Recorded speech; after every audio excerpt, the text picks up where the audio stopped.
everybody. Hi. I'd like to introduce you to the Thizzle Dance. Thizzle Dance? Thizzle Dance, I said. Can you do the Thizzle Dance?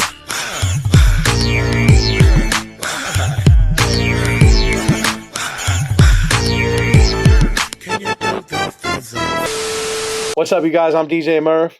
This is the DJ Murph and Pocket Show. Want to introduce our first guest, Dubee. Dubee, a.k.a. Sugawolf, is a prominent rapper from the Vallejo rap scene.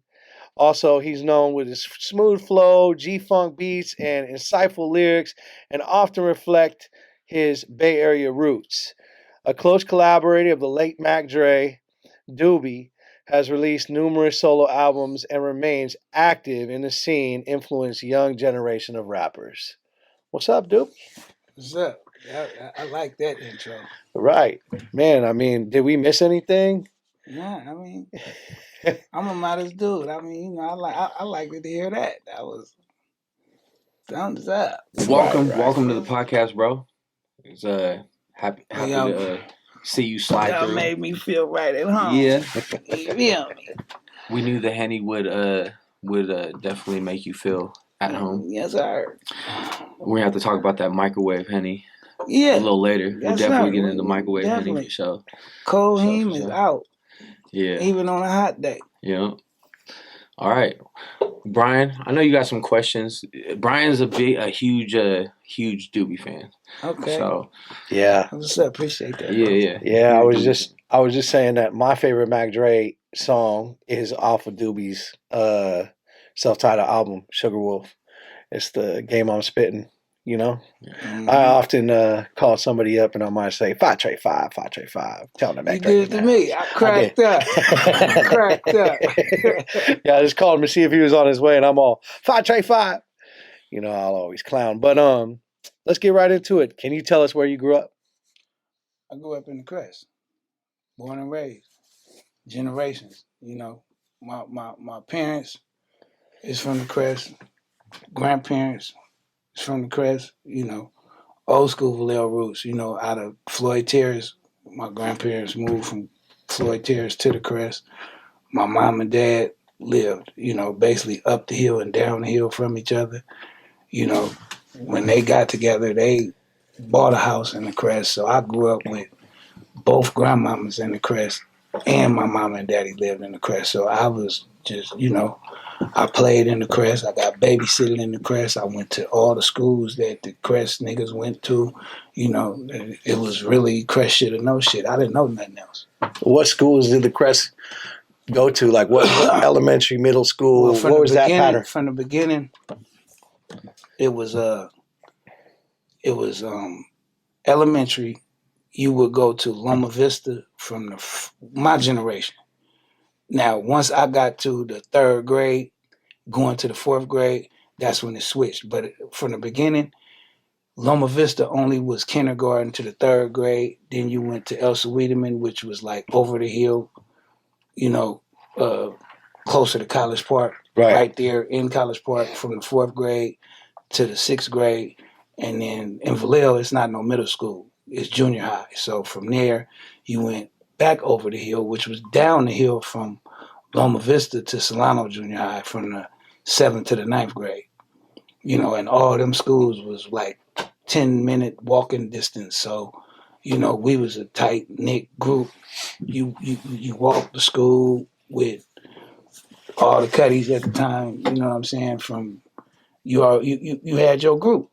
You know, if it was older kids, you was able to walk to school because such and such had a brother and y'all got to walk to school with them and they watched over you. And if they tell your mama you ain't listening and you know, all that type of shit. Right. You feel me? But it was like, you know, it was like, Crest was like a village.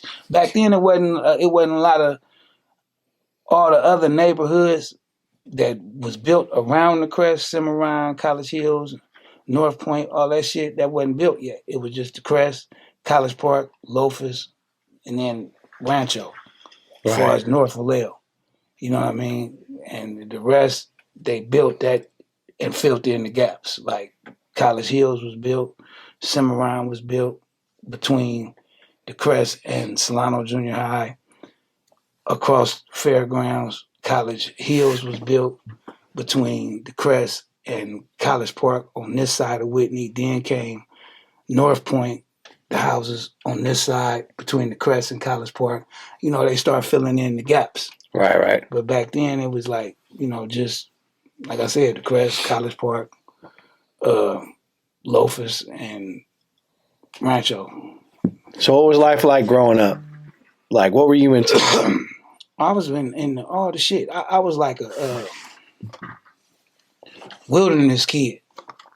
You know, my granddaddy got me into fishing early. So like the outdoor shit, I was one of them kids that, you know, we made tents.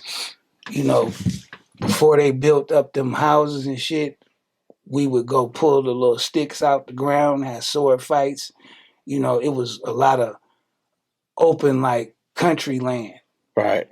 Bulls and shit. So we would run up there, you know, deep, throw rocks at the bulls, get chased by them and all that type of shit. You feel me? Young, you know, sports, all of that. You know, my pops had me into that. I started baseball at 6, football at 9, played a little basketball. Who'd you play football for? Like Pop Warner? Pop Warner, Vallejo Steelers. Oh, Steelers, yeah. Know about it. Yeah. You know what? We went They 85 undefeated, 86 undefeated, unscored on. They're always like in 87 Florida. Undefeated, 88 undefeated, and we lost the month. That was the first bowl game we lost. Damn. 88. 88. 84, we went 8-1-1. My first year playing with the Bears, junior Pee Wee. Yep. Yeah. What year did you enter high school years? So what was your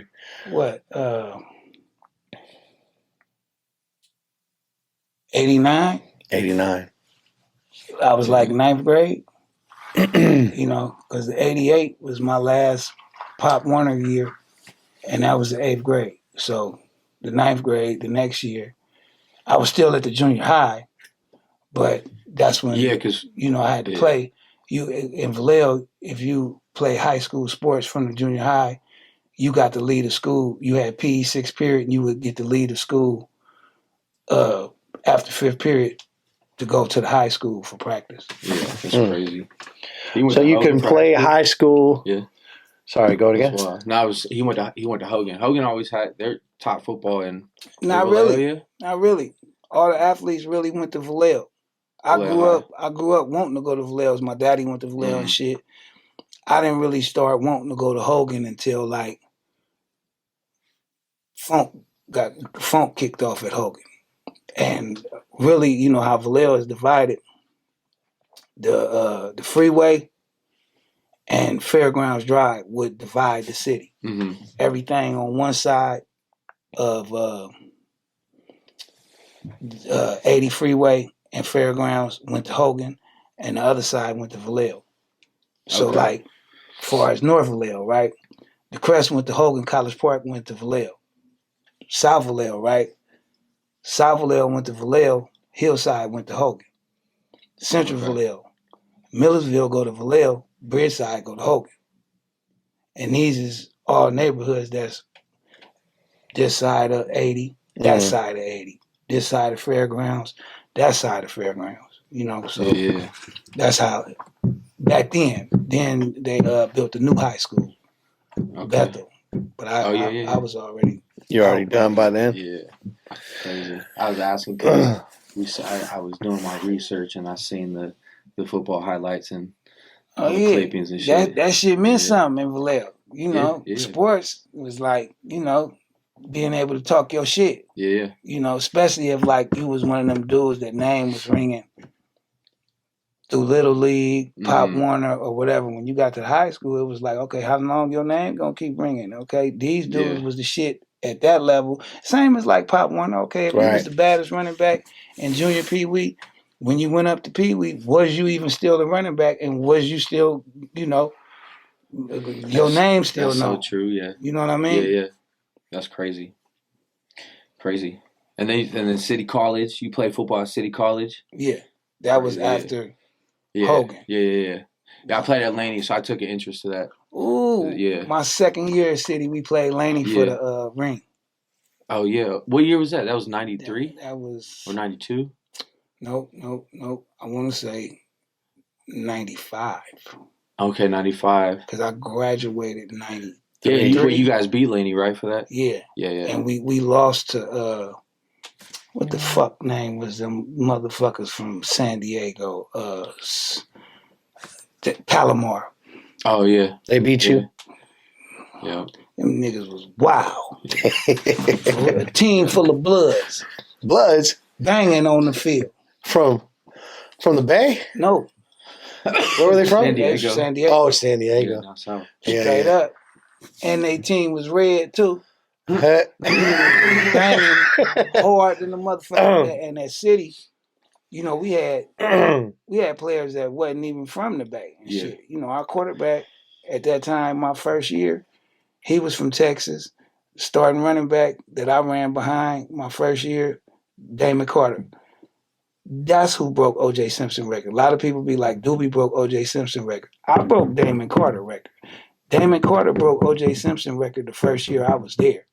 Oh, shit. You feel me? Yeah. It was like McGuire, how McGuire broke the home run record and got it his record broke the next year. Yeah. But didn't nobody get to know his name.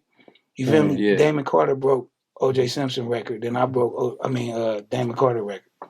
But it's easier to say I broke OJ record because more people know OJ. Right? Way better. It sounds way better. But I like the way he put it though too. He was better than the guy that was better. Yeah. You know. But he was a dog though. Yeah. Damon was a dog. You know, when I played behind him, when I got there, when I first came to City College, right? You know, they had a lot of dudes from Texas and Miami and shit. And the D lineman, I remember it was a D lineman named Big Mo. He seen me, I come out there to practice, first practice. He said, say, boy, what you play? Now, I done came out there, right? I got my sweats, t-shirt on, perm and the hairnet, like, you know, nigga. That nigga said, I said, what position you play? I look at him like, what you don't know, nigga? I play running back. He said, not this year, you better find you a new position. I really was like, oh, this nigga got me fucked up. But the dude I was behind outweighed me. The nigga was taller than me, heavier than me. We was about the same speed. You know what I'm saying? I get to my top speed faster than him, so I was like quicker than him. Yeah. You know, so my thing was, I'm running full speed from jump. This nigga got body weight behind his shit. I'm just running into a nigga full speed, man. I'm with the bang. You know what I mean? So it was like I wasn't scared of the contact. My daddy raised me as a fullback, so when I got to running tailback, it wasn't shit to run hard. You know, I was used to running up the middle, no blocking and all that type of shit. But that's why them shoulders are. Nah, my shoulders didn't start hurting and shit. I done fucked my shoulders up to prison. To prison? Yeah. Oh, we'll get to that. Football. So football is a big thing. Football is a big thing for you. But what segued football? What was the turning point between sports and music? Really, it was like the whole time I rap, didn't nobody really know I rap because of the football, you know? And I'm like, oh, no, fuck, they got to hear me. They got to hear me. Hey, I ain't got a chance to get heard yet. So it was like, you know, at the time I was doing both. But what kind of fucked it up is when I signed a scholarship out of City College to go to Washington State. At that time, college sports, if you under full ride scholarship, you can't have no job. You know what I mean? So you can't have a job at McDonald's.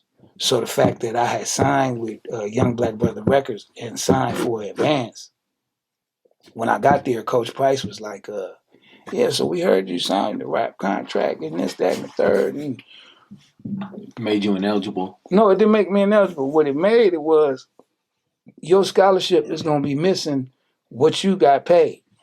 Oh, shit. So I was either going to have to get that money back or pay it to the school. And I wasn't giving up shit. Hell no. You know, so it was like, you know, and my daddy found out, because my dad, he thought I could do both still. You know, so he was like, what you going to do? I said, man, I ain't giving the money back. Mm. So he was like, so what you going? I said, you might as well tell the coach I ain't coming. He was like, you tell him. I just, all right. Hey, Coach Price. I was like the nigga on Harlem Nights. When the nigga called, yeah, where your mama? I ain't coming home. Coach Price, yeah, man, I ain't coming. You know. Plus, I was kind of iffy about going up there because all the Vallejo athletes who had went up there before me, not to discredit them, but I was like, these niggas really ain't even in the street. Like how I move with my niggas in the street, and they didn't went up there and got in trouble. You know, niggas that know how to stay out of trouble and don't get into fights and shit. Then went up there and got in the fights and got in trouble and shit. And I'm like, and the coach had told me, like, yeah, if you run 4 touchdowns, the whole town gonna know. If you get into a bar fight, they gonna know that too. So I was like, for real? Might not be the place for me. So, it was like, I mean, if that was my only option, I could have pulled it off. Just, applied myself to pull it off. And I was prepared to try to apply myself to pull it off for as football and do the rap shit. But when he told me, I couldn't and I had to get the money back, it was like, nigga, you made the decision for me, nigga. You feel me? I ain't giving shit back. Not right now. That's crazy. It's the NCAA is all about money, bro. That's why it's so big now. When you see the athletes now, college athletes, look at Reggie Bush could do the endorsements. Yeah. Nah, the shit that Deion teaching them niggas at now, that's what I'm saying. Colorado, now, you feel me? They can promote themselves and they can make money. Yeah. You know what I mean? Yeah. It wasn't like that then. Yeah.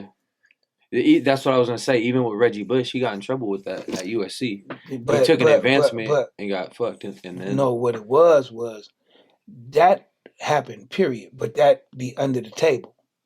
Oh yeah. The alumni or the what you call them? You're right. What you call them? The little booster. It was like a booster. Yeah, the boosters, right? Yeah. The motherfuckers that raise money for the say if you're doing bad. You ain't got no car or you got to stay in the dorms or something. They find a way to funnel you some money or whatever, but it's under the table. And Reggie Bush shit just came out. Yeah. That's crazy. But he ain't the only one. So, I mean, it was a lot. Yeah. There's a lot. That was the Even thing. before him, yeah. Yeah, that was the thing, Yeah.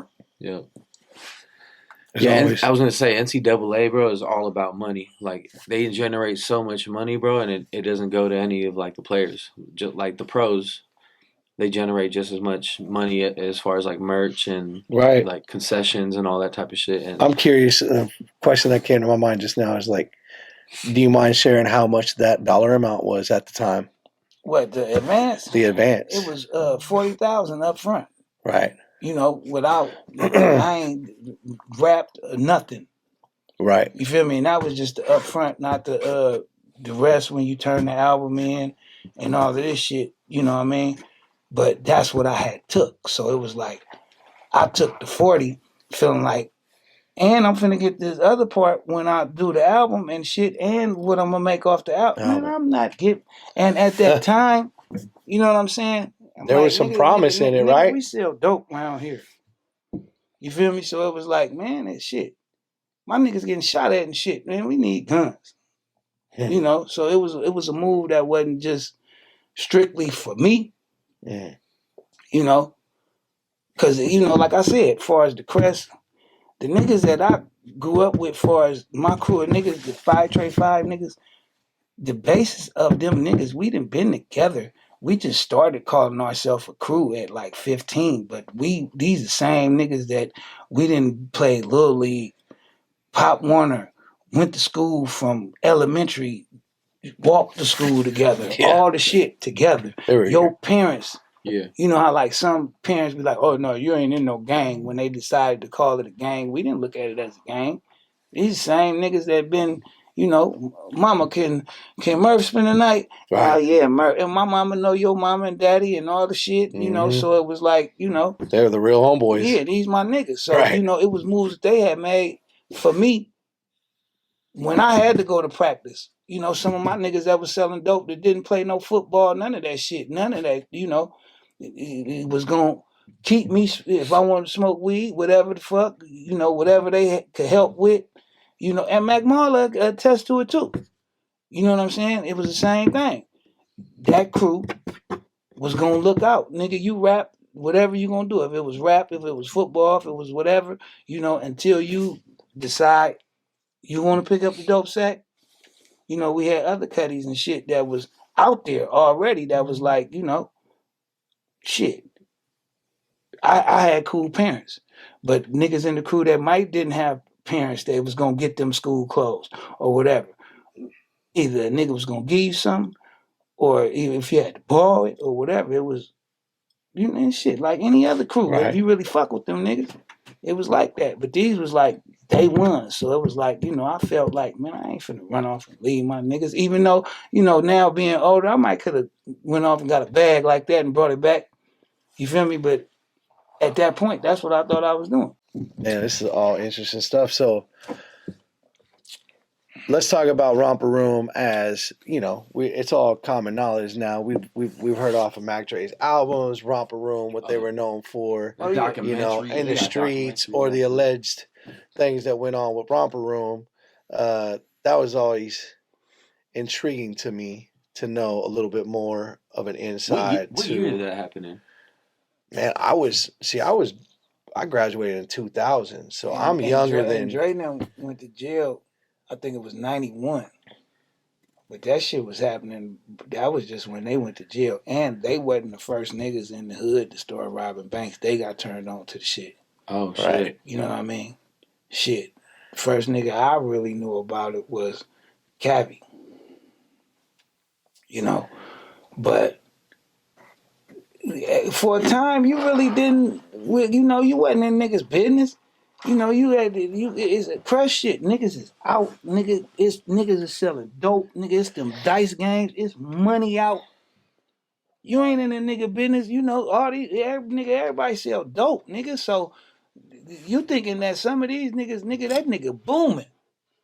You feel me? You ain't even knowing nigga to sell dope is the cover up. This nigga counter hopping. You feel me? Right. So it's like, then you might get close enough to a nigga. Oh, that's what, you know, a nigga then either gave you the game or pulled you in. But it wasn't just. They were diversifying their income. It was nigga, the Crest was robbing. Yeah. You know, because even the Romper Room, you know, okay, everybody know the Romper Room for the banks, but what y'all forgot, Cleat on Unsolved Mysteries with the pizza robberies. You know what I'm saying? And plenty niggas in the Crest, you know, from the hotels, nigga, I don't give a fuck if it was Wendy's, KFC. I remember one night, Vallejo, nigga, if a nigga know old school Vallejo, it was KFC, Wendy's, and Long John Silver. All of them got robbed at the same time. Goddamn.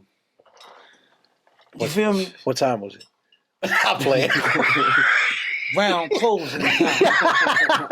Round closing time. You feel me? Now, how freely, you know, that's another thing, right? Like, there's things we talk about and there's things we don't talk about. Now, when it's a case closed, we can talk about it, or I'm gonna keep it 100. I'm gonna keep it 100. Yeah. That's like, you know, motherfuckers be getting mad at Vlad for asking niggas questions. You can ask me whatever you want. If I, you know, by the code, certain shit, that's how you're it gonna ain't answer. your business. Right. You know, now shit you know that you bring up or whatever, Yeah. motherfuckers know what was getting robbed and all of that, but it ain't if you don't know who did it or whatever the fuck, you know, don't ask that. It ain't my place. I'm not Columbo. Right. You know. Columbo. Let's see, man. I play football. Mm. You feel me? Oh man. What's the difference between, so tell us about this. This? How did it all start? Well, I know there's levels to it. Yeah, it was branch off, you know, from Strictly Business Records to Young Black Brother Records to Decon Coming Home, and it was Romp Records. Now, Mac Dre had rap for all of these. Mm. And by then he had the game that, okay, now I know how to run my own company. You know, I done been a soldier in this army. I done been a soldier in that army. I done been a soldier in this army. I think I can lead my own army, and I think I see something else that they need, and I'm finna fill the void. You feel me? Thea's started with Dre wanting to do his own company, you know, to be in control of his own music. You feel me? And feeling like it was a void where, you know, he felt it should be like a Bay Unity thing where not just the Crest. You know what I'm saying? Right. I'ma fuck with the hottest niggas from wherever to let this Bay Area shit know that, you know, really like, you know, when you see a lot of the like record labels or whatever, you know, they fuck with home first. And a motherfucker might just jump out there with their own people. He was like, okay, it ain't like I'm finna just say fuck the Crest or whatever, but you know, it really, the pressure started with Decon because as far as like Strictly Business or YBB, Young Black Brother Records or whatever, you know, shout out to Kyrie, right? And shout out to Bernard, Rick Nelson, and shit for Strictly Business, you know. Right. Levels in the game, motherfuckers that a nigga respect. By the time Dre got to Decon was the first one to open the door for the Crest. You feel me? Like, I'm gonna do this compilation. I'm gonna showcase the Crest talent. You know what I mean? But I'm foot down. Decon was like one of the first niggas that was like, nah, nigga, your verse bump, nigga, you ain't getting on it. You feel me? So Dre took that same thing with his shit and was like, yeah, I'm taking the Crest, but I'm taking the best of the Crest. Nigga, if, you know, Thea's wasn't just an open door because you was from the Crest, you finna get on. Nah, nigga, you gotta really, what you bring to the table, what's happening? You feel me? On top of other motherfuckers outside of the Crest, outside of Vallejo, you know, the Bay, that's what Thea's was. Who else? Like a Bay movement. Who was the first people outside of the Vallejo to join Thea's? The original Thea's entertainment artist was Something Terrible, right? Chuck, Sauce, and Bad Business, and Stupid Swoops, right? Something Terrible, group from Sacramento. Me, Ryder J. Clyde, and Drake. Ryder's Pittsburgh, right? Yeah, the low. Yeah. Right? But that was Thea's entertainment. Kilo knew Dre, what Dre was setting out to do before he got killed. So when Dre died, you feel me? Thea's Nation went bigger than that. Right. You know what I mean? Now you got the Johnny Cashes. Now you got the Bathgate. You know, now you got the Haji Springers, and you know, if you got talent, Kilo was gonna give you a chance because he knew Dre dream. You know what I mean? For it to be bigger than just the Crest or you know the immediate who's who of the Bay Area. You know, the Mr. Fabs. Mm-hmm. You know what I mean? And you see Fab, boom. Mm-hmm. Sprung off the platform. Yeah, right you away. Feel me? Ryder kept his thing going. Johnny Cash was ready to spring. You know what I mean? All of these was dudes that sprung from the Thea's Nation, but it was Kilo keeping Dre Dream alive. Right. You feel me? So let's back up because there's a lot of ground to cover before Mac Dre passes away. See, I graduated with Justin Lomax. You know who that is? Yeah. Yeah. Hell yeah. So, you know, Trill. Crazy story about Justin Lomax. When B-Love first hooked Dre up with Justin Lomax, it was for their DVD, Expedition of Speed. And that's where Trill TV came from, right? Mm-hmm.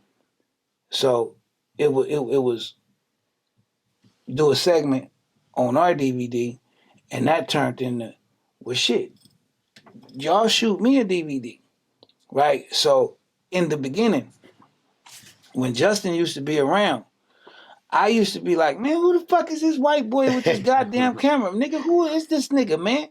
Man, this nigga, y'all don't know if this nigga the feds. Man, that's why it took a while before I started popping up in Thea's footage. I was like, man, I don't know who the fuck this nigga is. Recording. You know, Yeah, you feel cameras me? are rolling. This isn't this isn't smartphone and it'd time. Be shit. You know, someone with a I'ma tell camera you, was probably the feds. This guy, shit, right? It'd be shit going on, right? Just like on Trill TV, the segment where I'm like, this nigga got niggas on camera and that nigga on probation. He gonna get niggas violated and all this shit, right? But Justin took to me because some shit happened, right? And I activate, like, oh, it's in protect mode. You know, we finna get to throwing hands and feet and shit. And he felt safe. Like, I'm getting around that nigga. Right. You know, and it was the Sacramento shit. You know what I mean? I didn't know the camera was on. Yeah. That was like real, real shit. Like, hold on, man, what? And even the dude that I hit on Trill TV. You know how I do when I'm in action, man. So we gonna try to keep it real cool, like, you know what I'm talking about? But if it get ugly, we gonna get ugly, you know what I'm talking about? Other than that, it's gonna be gravy, baby.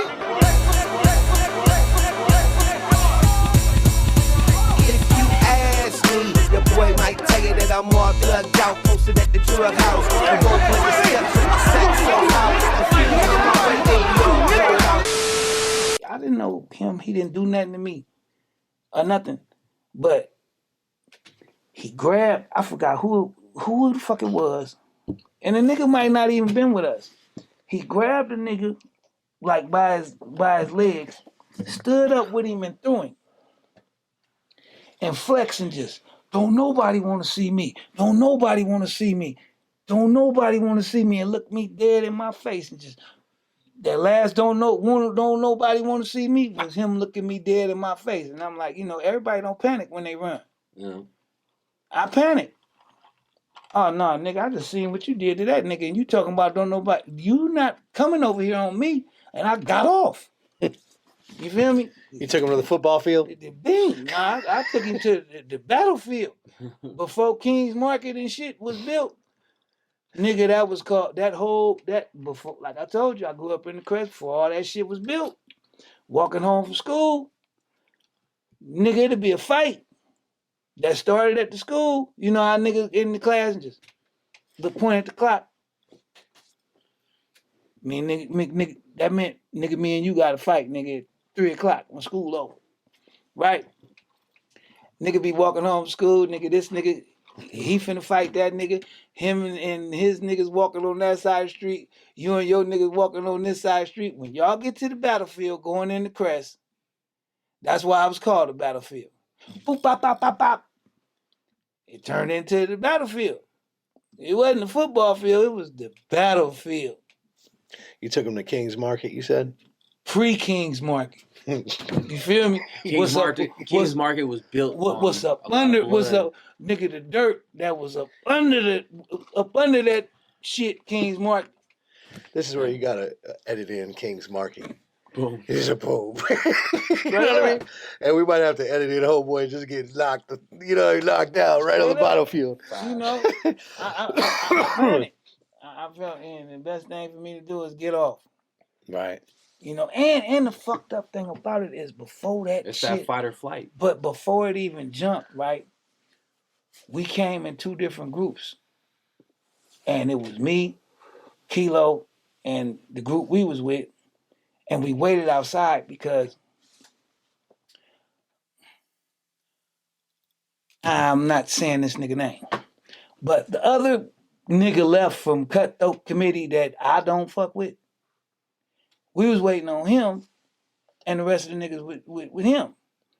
So Kilo like, well, when the Cuddy get here, I'm gonna stand at the door and you know, get them in. But all the Cuddies that's here, y'all go in. So before I leave, I'm like, Cuddy, you want me to stay with you? You good? Just stand out here at this door. Because it was the back door, right? And it was an alley behind the club that's how they was letting us in, through the back. And Kilo was like, Nah, Cuddy, I'm cool, right? If you know Kilo, that's how he talk. Nah, Cuddy, I'm cool, right? So I'm like, all right. And it was me and the Cuddy Jazz line, and we walking, and when we get to the door, to actually, because it was like a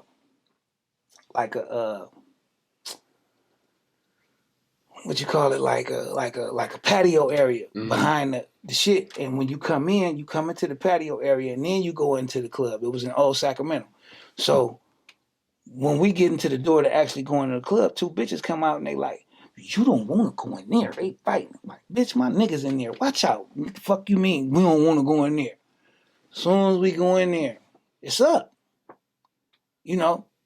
And the nigga, when I first come in, Fetty, it was two mob figure niggas stomping a nigga on the back of the stage. I see them go up there. I'm like, Cuddy, who is this nigga? What he do? Right? Because they with us. That's how it goes. They with us. Yeah, So it's like whatever he did, you know, I'm with you, but who is this nigga? What do you do? Right? So after that, on Trill TV, you see a nigga that Dre fired on, right? And Dre got the mic and he up there like, y'all calm down, it's cool, we still gonna rap. But it's chaos going on, right? Dre like, it's cool, we still gonna rap, right? That nigga that Dre fired on, right? The nigga was trying to give Dre dap. I was on him in the thing. But he had respect for Dre, like, oh, y'all still gonna rap, right? So Dre, he like tried to approach Dre. Right? Up in there. You didn't know what he was gonna do. Right? No, I knew what it was. That's why I seen it. I'm like, well, ain't even pass. That's how I ended up over here around this nigga that y'all don't want to see me. But Dre didn't know that. That's why after, when Dre seen him, Dre like, he found him. Dre cousin chokeslammed him. You feel me? He just was in the wrong place at the wrong time. Gave a nigga the wrong impression. But at that point in time, that's how we was moving. You know what I'm saying? How when we go to shit, that Thiz mob was deep, and it wasn't just one city, it wasn't just one neighborhood, it was a collective of niggas that was on the bullshit. You feel me? We high with the shit. You know, we on. Back then, when the pills first came out, they was the ultimate party drug. We gonna fight. Fuck, I got all the right shit to say. My mouthpiece. You feel me? That's crazy. When did that shit hit? Like, what? Pills? Yeah, when did the Thiz pills actually hit? Like before. Man, I feel like 95. I went to school. I couldn't tell you. Like 95, between 96 and 98, it was tough. When I went to high school from 96 to 2000. When they first hit, right? When the whole Thiz shit first hit, I wasn't with it. I was looking at niggas, y'all on a new drug. Quit smoking weed. Quit doing a drug that you do before you start this new shit that you don't even know if you're gonna be able to stop or whatever. You don't know nothing about this shit. Then the nigga gave me a half of one. Right? Matter of fact, it was a whole one. I went to Frisco to meet my niggas to buy some weed. And I rode with my niggas and they was riding all the way to Frisco to get a pill. So when they got the pill, I'm teasing them. I'm like, nigga, you done came all the way out here, nigga. We done went to what's that store right in? I think it's Frisco on the Q, right on the corner. The ones that we got our first Cuddy bang from right there and came back to Vallejo the Parkway and just Sam. Nigga, the liquor store in Frisco got pre-made drinks in a bag. You better catch up. These niggas got this shit called a Cuddy bang. You know, Crest, Cuddy, we is on this shit, right? Yeah. So we go there and they meet my nigga cousin and get the pill. I'm like, so y'all came all the way out here to get a pill for $20? Nigga, y'all might as well have bought a 2-0 Hubba Rock. Nigga, you the fuck. And it was my nigga Jazz and Whip. I say, Whip, let me see that shit. Whip, give me the pill, right? I look. What was it? I didn't look. He popped that shit fast. Right, but I remember the first pill. It was a dolphin on it. Do you remember what that had on it? I remember that. I didn't look, right? Okay. I didn't look. I popped the shit, right? and threw the nigga $20. He started tripping. Man, I don't play with your drugs. Man, quit playing with my drugs, man. The nigga whipped this, man. Quit playing with my drugs, right? Jesus. Right? Wasn't it not cool to be a knock? Like everyone used to back in the day. That's It's like, how you're I a knock. felt. That's a knock. That's you how know? I felt. You done Yeah. came all the way to Frisco to be a knock, right? But I done popped the shit through the nigga $20, right? And like I said, I came out there to get some weed for my niggas. Frisco niggas I fuck with, right? So they wasn't in Frisco. Just so happened I'm going to see Sean Pelly.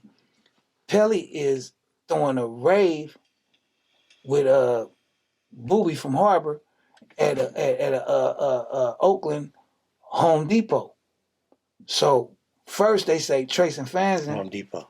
They say first they say Trace and Franzen throwing a party at Gary Payton's back then. So I say, the nigga probably there. Let's go there. So we go there. By the time we get there, he hit me back. He tell me about the rave they got going on. So we go there. So by the time we get there, my pill been kicked in. But I'm not knowing. This is my first time popping the pill. My niggas is like, you feel it? You feel it? I'm like, man, I don't feel shit. Not knowing that this pill ain't doing nothing but intensifying how you already really feel. You feel me? So when we get there, I call him, say, I'm going to send Turtle to the door to come get you. So he come to the door. Turtle come out the door. He say, hey, it's wild in there. Stay close to me. I turn around and tell my niggas, hey, it's wild in there. Stay close to me. Well, I go up in there.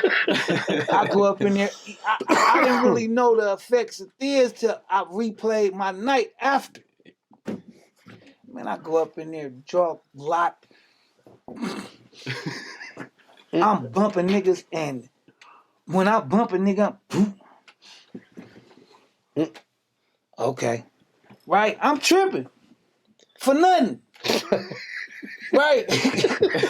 So I could never understand it, man. I was always in a good mood. Cold part, right? Cold part. Like the first 3 times out there, I didn't even get no pussy. I'm tripping. I'm ready to fight everybody and shit, right? Boy, the first time I got some pussy, I started telling niggas, hey, nigga, this what this shit really for. Yeah. I'm telling my nigga, hey, you ain't fucked the bitch on that shit yet? Oh, man, I was fucking forever, nigga. I think I lost 10 pounds. I sweated out. I'm in the middle of fucking rolling the weed on the bitch back, turning the TV and doing all this shit. Nigga, I'm sweating. I'm grabbing the cover, wiping my face, all the shit, right?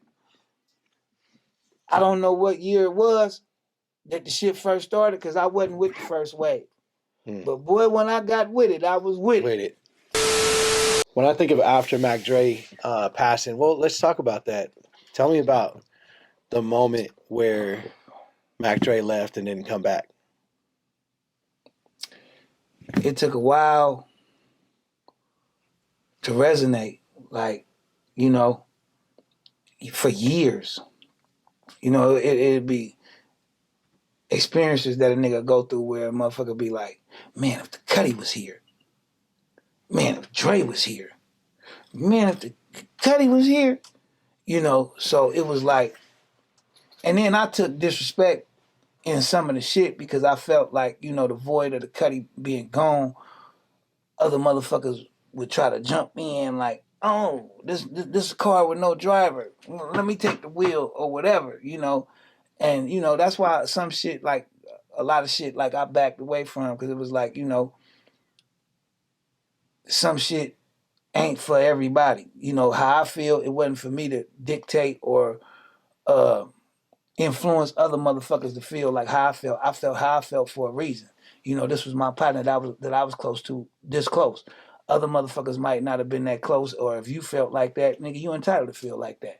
You feel me? But for me, no. Certain shit I wasn't with, certain shit I wasn't around, certain shit I didn't condone, so it was certain shit you wouldn't see Dubee there. You know what I mean? Instead of me going there to try to, oh no, y'all ain't supposed to be, you, man, do what you gonna do. That's your life. That's going on your jacket. When it's all said and done and they write the whatever the fuck about that shit, nigga, they gonna say that about you. They gonna say, now I know why Dubee wasn't there. You feel me? You might not have understood at that time, you know. But motherfuckers that really fuck with me, you know, they knew certain shit that, you know, if I didn't fuck with it, I wasn't around it. You know, I wasn't gonna be arguing with a nigga about what he feel.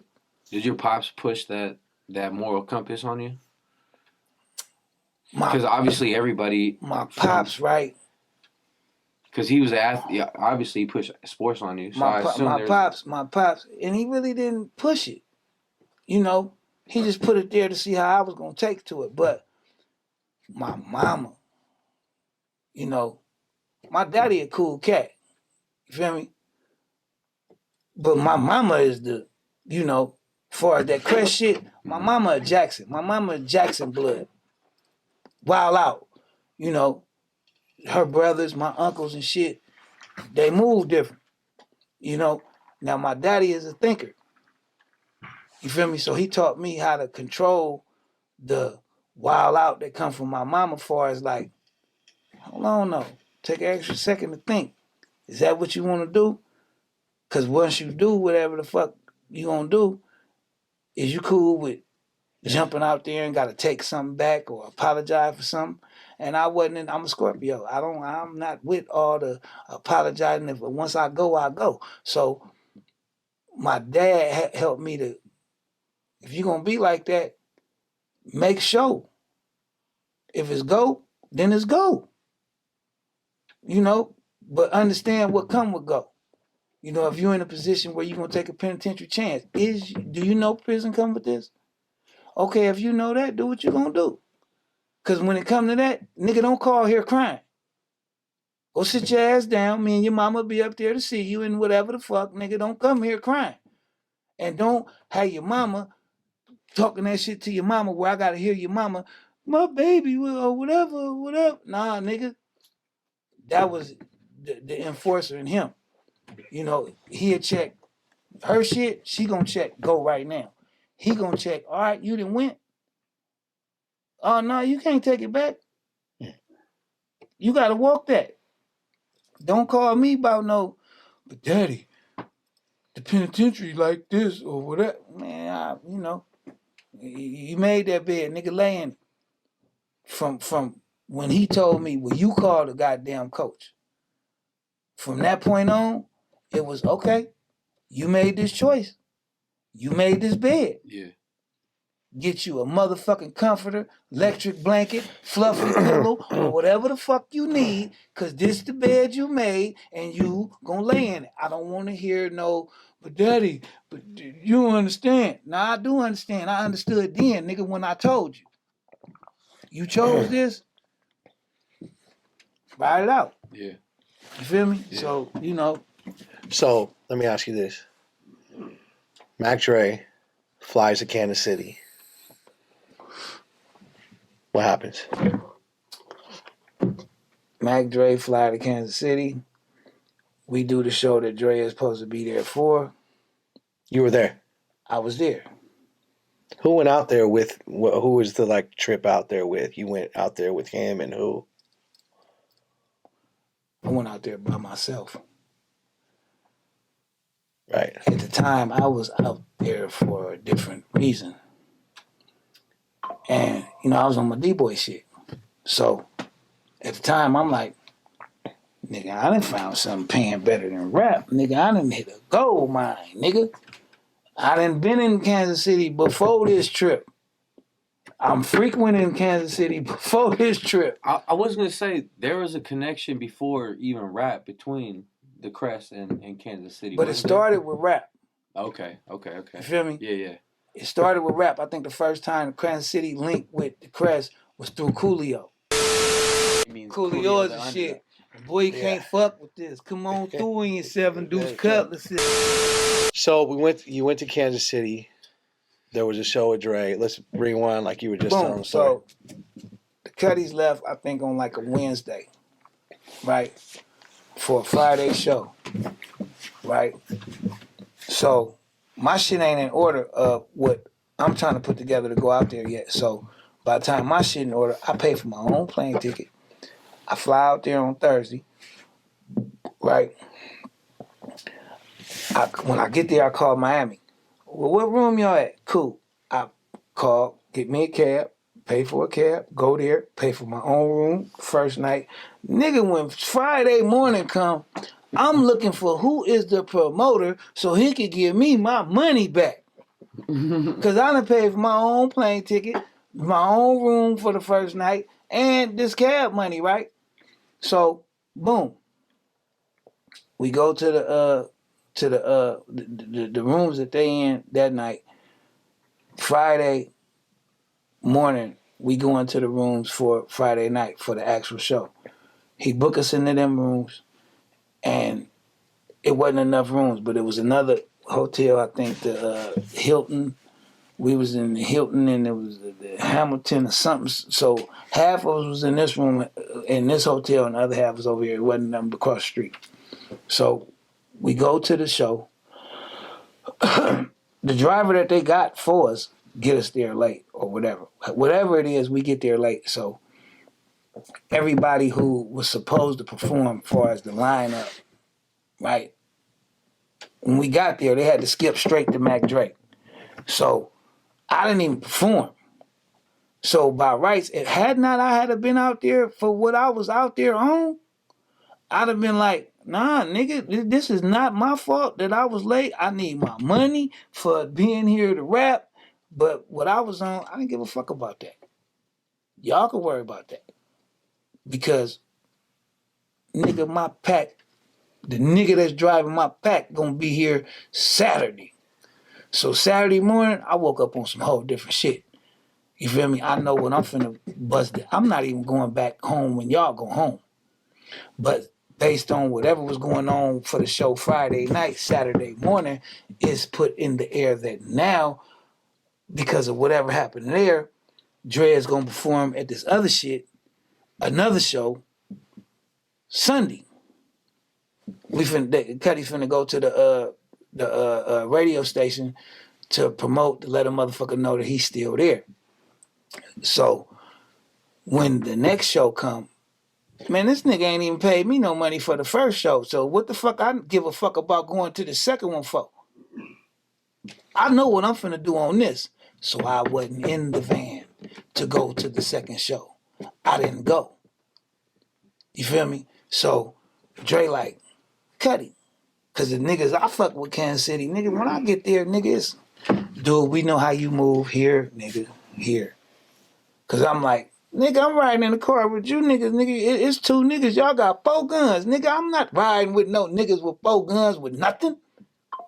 So they know, okay, when I come near, So Cuddy's like, shit, what? Oh, you want to take this? Take it, nigga, because I'm not going.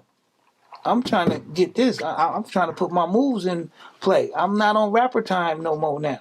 So I didn't go.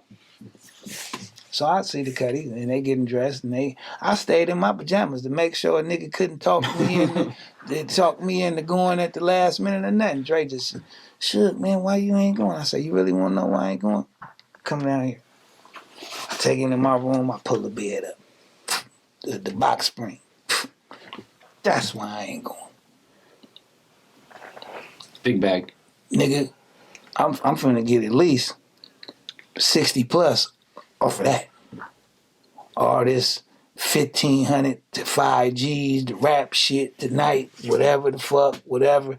Nigga, the nigga ain't even paid me off the first show. Nigga, it wasn't my fault that I didn't rap, but you know what? The nigga ain't made it a issue to, oh, you pay for your plane ticket. None of that out of common courtesy, nigga. I'm done talking to this nigga. I don't even want to know who this nigga is or none of that. Fuck him and all of that.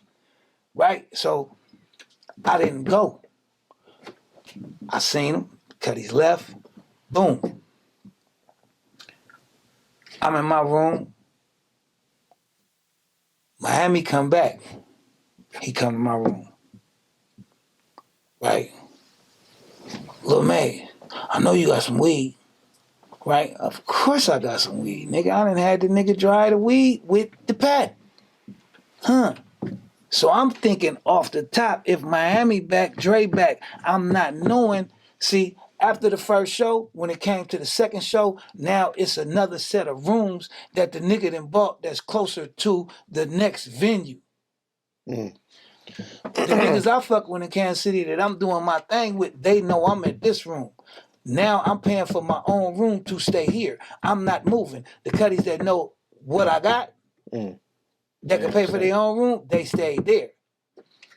Other niggas that took the free rooms, that this nigga got these other rooms now, they went to that room. So when the room, when they pull up, boom, they pull up to our room.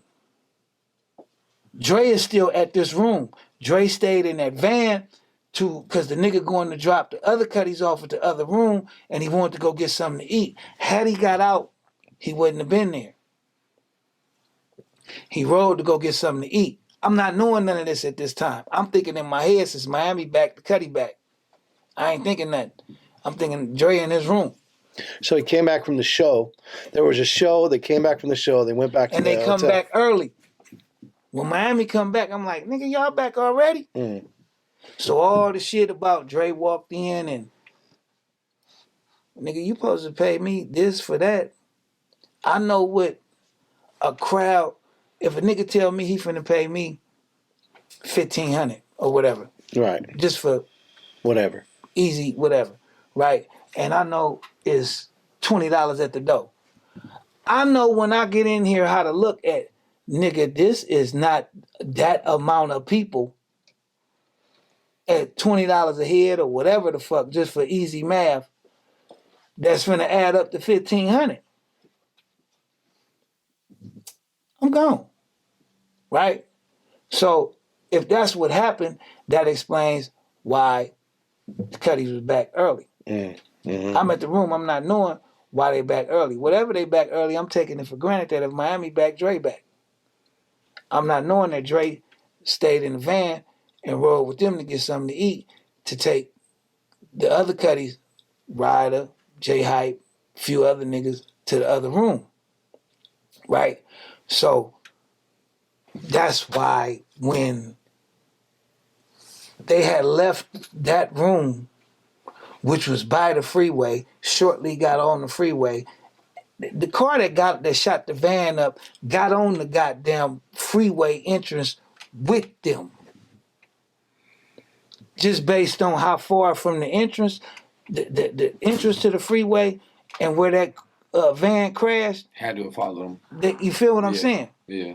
Right? So that's why wasn't none of the other Cuddies in the van. It was just the driver and Dre. You feel me? Yeah. So now I get the first call. Niggas know I'm got hammer should. We don't trust none of this shit. Cuddy, come get us, nigga. We done heard this. The nigga that was driving then came back to the room wherever the van wrecked. The driver nigga then survived. He go back to the room, tell the Cuddies that's in them rooms, I don't know where Dre at. The van then got shot up. I done had to crawl out a ravine, whatever the fuck he told him, and he don't know where Dre at. Now, Dre is a funny nigga. So I'm thinking some Mac Dre, Furley shit. Nigga, Dre thinking the van that got shot up because that nigga. Dre done left. You know, this finna be a funny Dre story later on when Dre get back. Cuddy, man, that nigga the van got shot up. I left that nigga. I was in somebody from Kansas City backyard under their deck. Cuddy, come get me. Right? Waiting on that call, right? Wasn't none of that. So now when the nigga tell them that the first call is that, Cuddy, we don't trust this. The nigga come back talking about the van got shot up or whatever. They went back with that nigga down in that ravine or whatever. And little nigga that rap named Nemesis or something like that, right? He found Dre body with his cell phone. So now they call back, Cuddy, the Cuddy gone. I'm like, what? Man, where y'all at? Right? I can't remember if they said Highway 70 or 71. Right? By now I got some bitches up at the room. Bitch, fuck everything. You driving, take me down here. I done rolled down the way they explained to me. I'm thinking that the van that got shot up, it done rolled off the freeway or whatever, so I'm thinking I'm going to be able to see it. I done drove up, down this freeway, Well, maybe it was the 70. Because after we done drove up to 71 or whatever that first one was, and I don't see nothing, go up the other one. I don't see nothing. Go back to the room, right? I call my niggas from Kansas City now. Because now it's a different mode. I only trust who I trust. I've been fucking with these niggas. I've been trusting these niggas with my life. I've been in situations out here with these niggas. These niggas is, nigga, my life been in these niggas' hands. I done been out here without none of my niggas. And I fuck with these niggas. Nah, I don't trust nothing now. But you come get me and take me. By now it's on the news. When Brody pulled me up to the scene, fucked me up. Police lady, what are you here for? Man, I'm here because I heard this happen to my cutty. The bitch say off the rip, you're here for Andre? I'm like, bitch, how you know the nigga name? Yeah, Andre didn't make it. We don't know at this time if he died because of the car wreck or from the gunshot wound. Gunshot wound, yeah, he was shot in the neck. Right? And when I read the police report about it, the police report like Norton, when we made contact with Norton seemed whatever, disgruntled or something, whatever the fuck they said, right? It wasn't none of that. The Cuddies called me and was like, Cuddy, come get us with your niggas. We don't feel safe where we at. You feel me? And from that point, it was like, okay, now I'm finna run head point, nigga. Look, I don't know who you know. The niggas I know, I trust them. Quit answering your phone. Quit talking to these niggas. We finna go to a whole nother room and nigga, we finna call a huddle. Some of you niggas really, I know y'all was Mac Dre friends on some rap shit. You not obligated to feel like how I'ma feel. If I gotta pay, cause you know what I was out there for. Part of the bag already here. I got enough to send you niggas home because ain't nobody done got no money that they was supposed to get from Mac Dre, and Dre was supposed to be covering. What Dre got off of this, it was a show that what he got was gonna cover them, and they already had that, you know, mapped out. He was gonna coup it from the promoter. Yeah. So nigga, it's niggas out there with no plane tickets home, none of that shit. Yeah. Let us deal with this. Nigga, I don't even know if your tears real. Mm-hmm. Yeah, right. Yeah. Let me get you home. You might be crying just because you feel this a Crest nigga from where Dre from. How he gonna feel if I ain't feeling like I'm feeling sorrow or whatever? Bro, you ain't even obligated to that. But none of that. How many plane tickets, man? And did you end up sending some home? Yeah, most definitely. Yeah. Most definitely. Crazy. It's crazy that some of the and we don't have to get into to anybody who it was, but it's crazy that some of them even took that plane ride home. No, it ain't. You don't think That's so? what you're supposed to do. What do you mean? Because what was you gonna do? Yeah, right. If you out here stuck, nigga, you can't even protect your nigga. I don't look at none of them niggas funny. Yeah. You feel me? That's why I gave them the option. Yeah, because it was on some rap stuff or some other stuff. But this ain't on. You ain't obligated to look at this how I look at it, bro. Yeah. Right. I'm not faulting you if you go home or whatever, nigga. I'm gonna pay for you to go home. Go home. Get your ass out of here so I ain't got... Nigga, it's a group of niggas. Let me break this down to the group of niggas that feel obligated like me. And even that, when it got to a point where it was too much communication and I didn't... Because I'm only communicating with who I'm communicating with. When it was other motherfuckers, because I know how that go. If the shoe was on the other foot, if it was a Kansas City nigga that came out here to the Bay or whatever and something happened,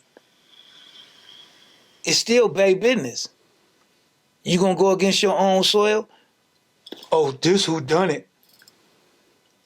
You feel me? Yeah. So some of the niggas you talking to might know everything you want to know, but they not obligated to tell you or none of that. You feel me? And if you really not here on some do your homework shit and whatever the fuck or whatever, you need a plane ticket. So Before that, okay. let me tell you how Fat Tone moved with us, right? It was some niggas that wanted to do a project, some KCMO to the Bay. Nigga named Shine. And I'm trying to think what his little brother name was. It's on the tip of my tongue, man. But whatever it was, right? Looney Coleon was out there. They call me Looney Coleon. Yuck Mouth, Messy Mar, me, Mac Dre. I think that was it, right? And I think Looney Coleon had been out there for a while. So they taking us around to the different studios to, you know, let niggas know we in town, you know, for us to run up the first lick bag, right? And we went to a studio, and Messy Marv had performed in a wheelchair, broke legs. He had jumped out a window or whatever the fuck, broke his legs. So Mess out there in a wheelchair. We in the studio, the nigga trying to sell us some beats. The nigga Fat Tone come in the studio. He just, what they charging y'all for them beats? We told him. The nigga went in the studio and just, man, I know you ain't charging my niggas for these beats. Right? Oh, I'm gonna give them to him. Outside, in the parking lot. Bitches down at the studio and everything. I don't know how it started. I just came out and seen it. When I come out the studio, Mess going words with the bitches. He in a wheelchair. Mess tell the bitch, I'll slap you. Mess stand up, however he stand up in the wheelchair, slap the bitch and expect to fall back down into the wheelchair. The wheelchair done rolled off. Mess fall on the ground. Them bitches is owning. That nigga Fat Tone jumped in the middle of that crowd. Nigga, bop, bop, bop, bitch back up. I'm just saying though, right? So off the rip, that didn't sound right to me anyway. Now the song and shit, like I say, I hadn't heard it. You feel me? Why it would be a song or whatever if you was just saying, they say I killed the Thizzle Man or you. I already knew what type of nigga it was. Nigga, I heard your track record. I know how they feel about you out here. Nigga, everybody don't fuck with you out here, bro. You got bad blood with niggas out here, right? So, I didn't know. So you saying that Fat Tone had a song about Mac Dre? From what I heard, I had never heard it. Have you heard it now? No. Before that, the nigga was like, Shook, come fuck with me. Nigga, we out here, nigga, you know this my city, nigga. I got Vegas on lock, come fuck with me. I knew what I was doing already, so I'm like, nigga, I know how you move. I know how I'm moving right now. I might don't want to really come around you right now, nigga. I might, nah. Well, I'll pay for your everything. I feel you, bro. Nah. Right, but I'm saying, the original show for the Mac Dre shit that he was out there for, that Friday show, that show that they left Wednesday for Friday, that Friday night, that nigga was up there, Suge, you good? You need a pilly? That's how them niggas talk. You feel me? No, I'm good. I got thing, right? He like, who is these niggas got y'all here? Is they off brand? You know? You need me to leave some of my niggas up here with you? No, I'm good, bro. Right? So to me, it didn't register. You know, to me, I didn't think it was no Fat Tone. You know, to me, I still was trying to figure out, okay, if you done brought a nigga out here to rap and nigga, the nigga done got killed, and you know he got his niggas out here, whoever this promoter is, because at the time, like I said, when the nigga didn't, when the nigga didn't, when I didn't get paid for the first show, I didn't get my money back for the plane ticket. I was through giving a fuck who the promoter was in it. Y'all doing another show? No, I'm not going. The pack done got out here. I don't give a fuck about this nigga. So I couldn't tell you at the time, I couldn't tell you the nigga name, who the nigga was, or whatever. Y'all gonna do another show for the nigga, or whatever, to make up for whatever, to try to get them. Okay, well, y'all can do that. I'm not going. The nigga ain't did a goddamn thing for me from jump. Fuck him. Whatever he got going on, I got what I'm got going on. This is what I'm finna do with the niggas that I know out here. It was switch reels. So, you know, when I first heard Fat Tone name, off the rip, I was like, yeah, I got it. Before I just move on that, I got to do some more thinking. I really didn't think because I had a different relationship with Fat Tone. You know what I mean? Yeah. I really fucked with the nigga. It wasn't just a rapper nigga shit on some. He a rapper from the Bay, he a rapper from Kansas City. It was a nigga from the street and a nigga from the street, and you move similar to how I move. I can relate to you. I don't have a problem with being around you. You know, so it was for me personally. You know, but I understand how motherfuckers felt.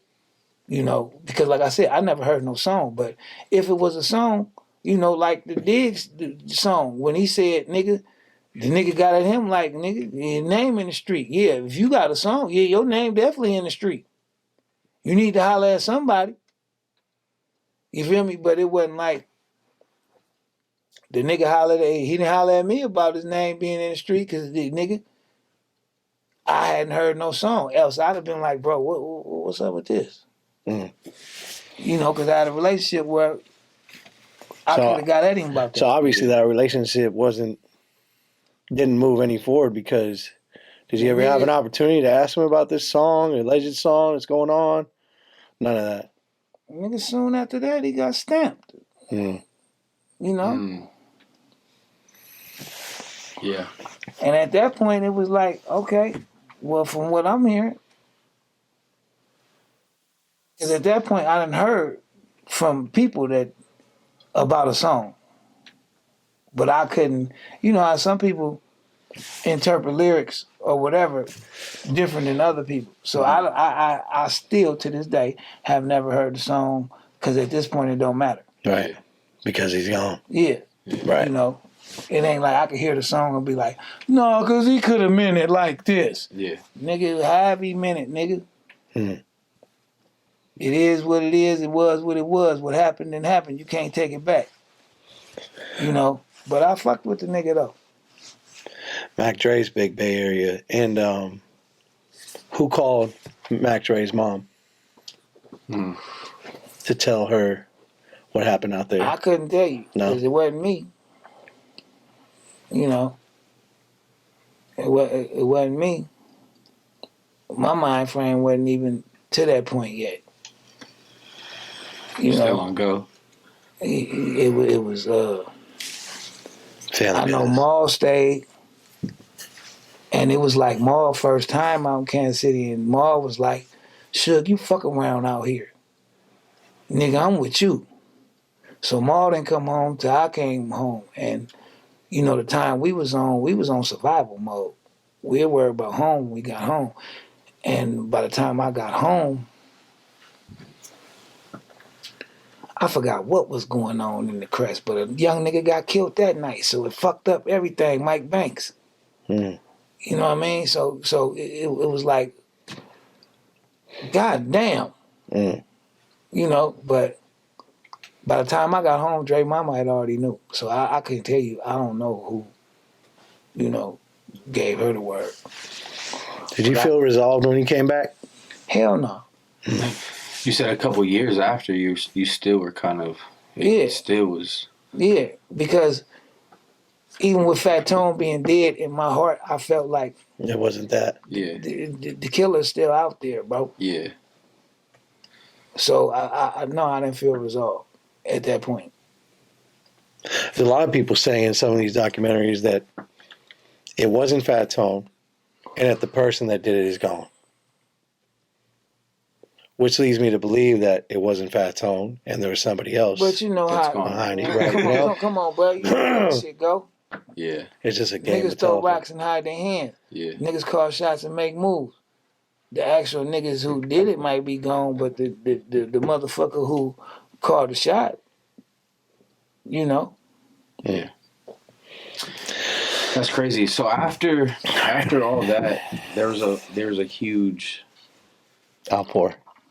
yeah. It was a Mac Dre thing. It was huge. Yeah. Which is almost kind of I think that's when I knew Mac Dre yeah. kind of coming up, but like I was from the generation of the 2000s. We graduated in 2000. Well, yeah, that's I what mean, I was- when did Mac Dre die? What year? Remind me. 2001? 02 or I I think think it was Was it 04? 4/20/04. yeah. Was it 4/20? nah. It was Halloween going. It was in Halloween. going Yeah. into November 1st. Right. Actually, It was Halloween. November 1st. How do you feel about his presence in the Bay growing after he his was dead. passing? Because Yeah. to me, if I've thought about it as like a perspective. Do your from- homework. Like what? Do your homework. Like what you mean? Pac was here. Pac died. Pac was here. Yeah, of course. Biggie was here. Biggie died. He Of course. was here. Right. Of course. Dre was here. Dre Yeah. died. He was here. Here. Of course. Right. You know, Yeah. Lord forbid something happened to me. I'm gonna be here, and when I'm gone, it was because shit. Yeah. But what I'm saying though, I'm talking. It's like you hit the Super Bowl. I'm You talking- go to the Super Bowl, your album sales go up. A big moment happens, your album sales But go I'm up. talking in that But it's moment. different. I'm talking in that moment. You still be thinking as you're still not resolved a couple years later, but in that time, shit's growing, shit's popping off. What are you thinking about it? You know what I'm saying? I'm thinking this was bound to happen anyway. Yeah. I felt honestly with the Cuddy, Mm-hmm. the Cuddy was just getting to where he was gonna get his just due. Yeah. You know, his work, far as the work he had put in, his music. It was time for the cha-ching. Yeah. You know, it was time for him to get his credit. He just wasn't here to get it. Yeah. And what he would have got capitalized on and blew up Yeah.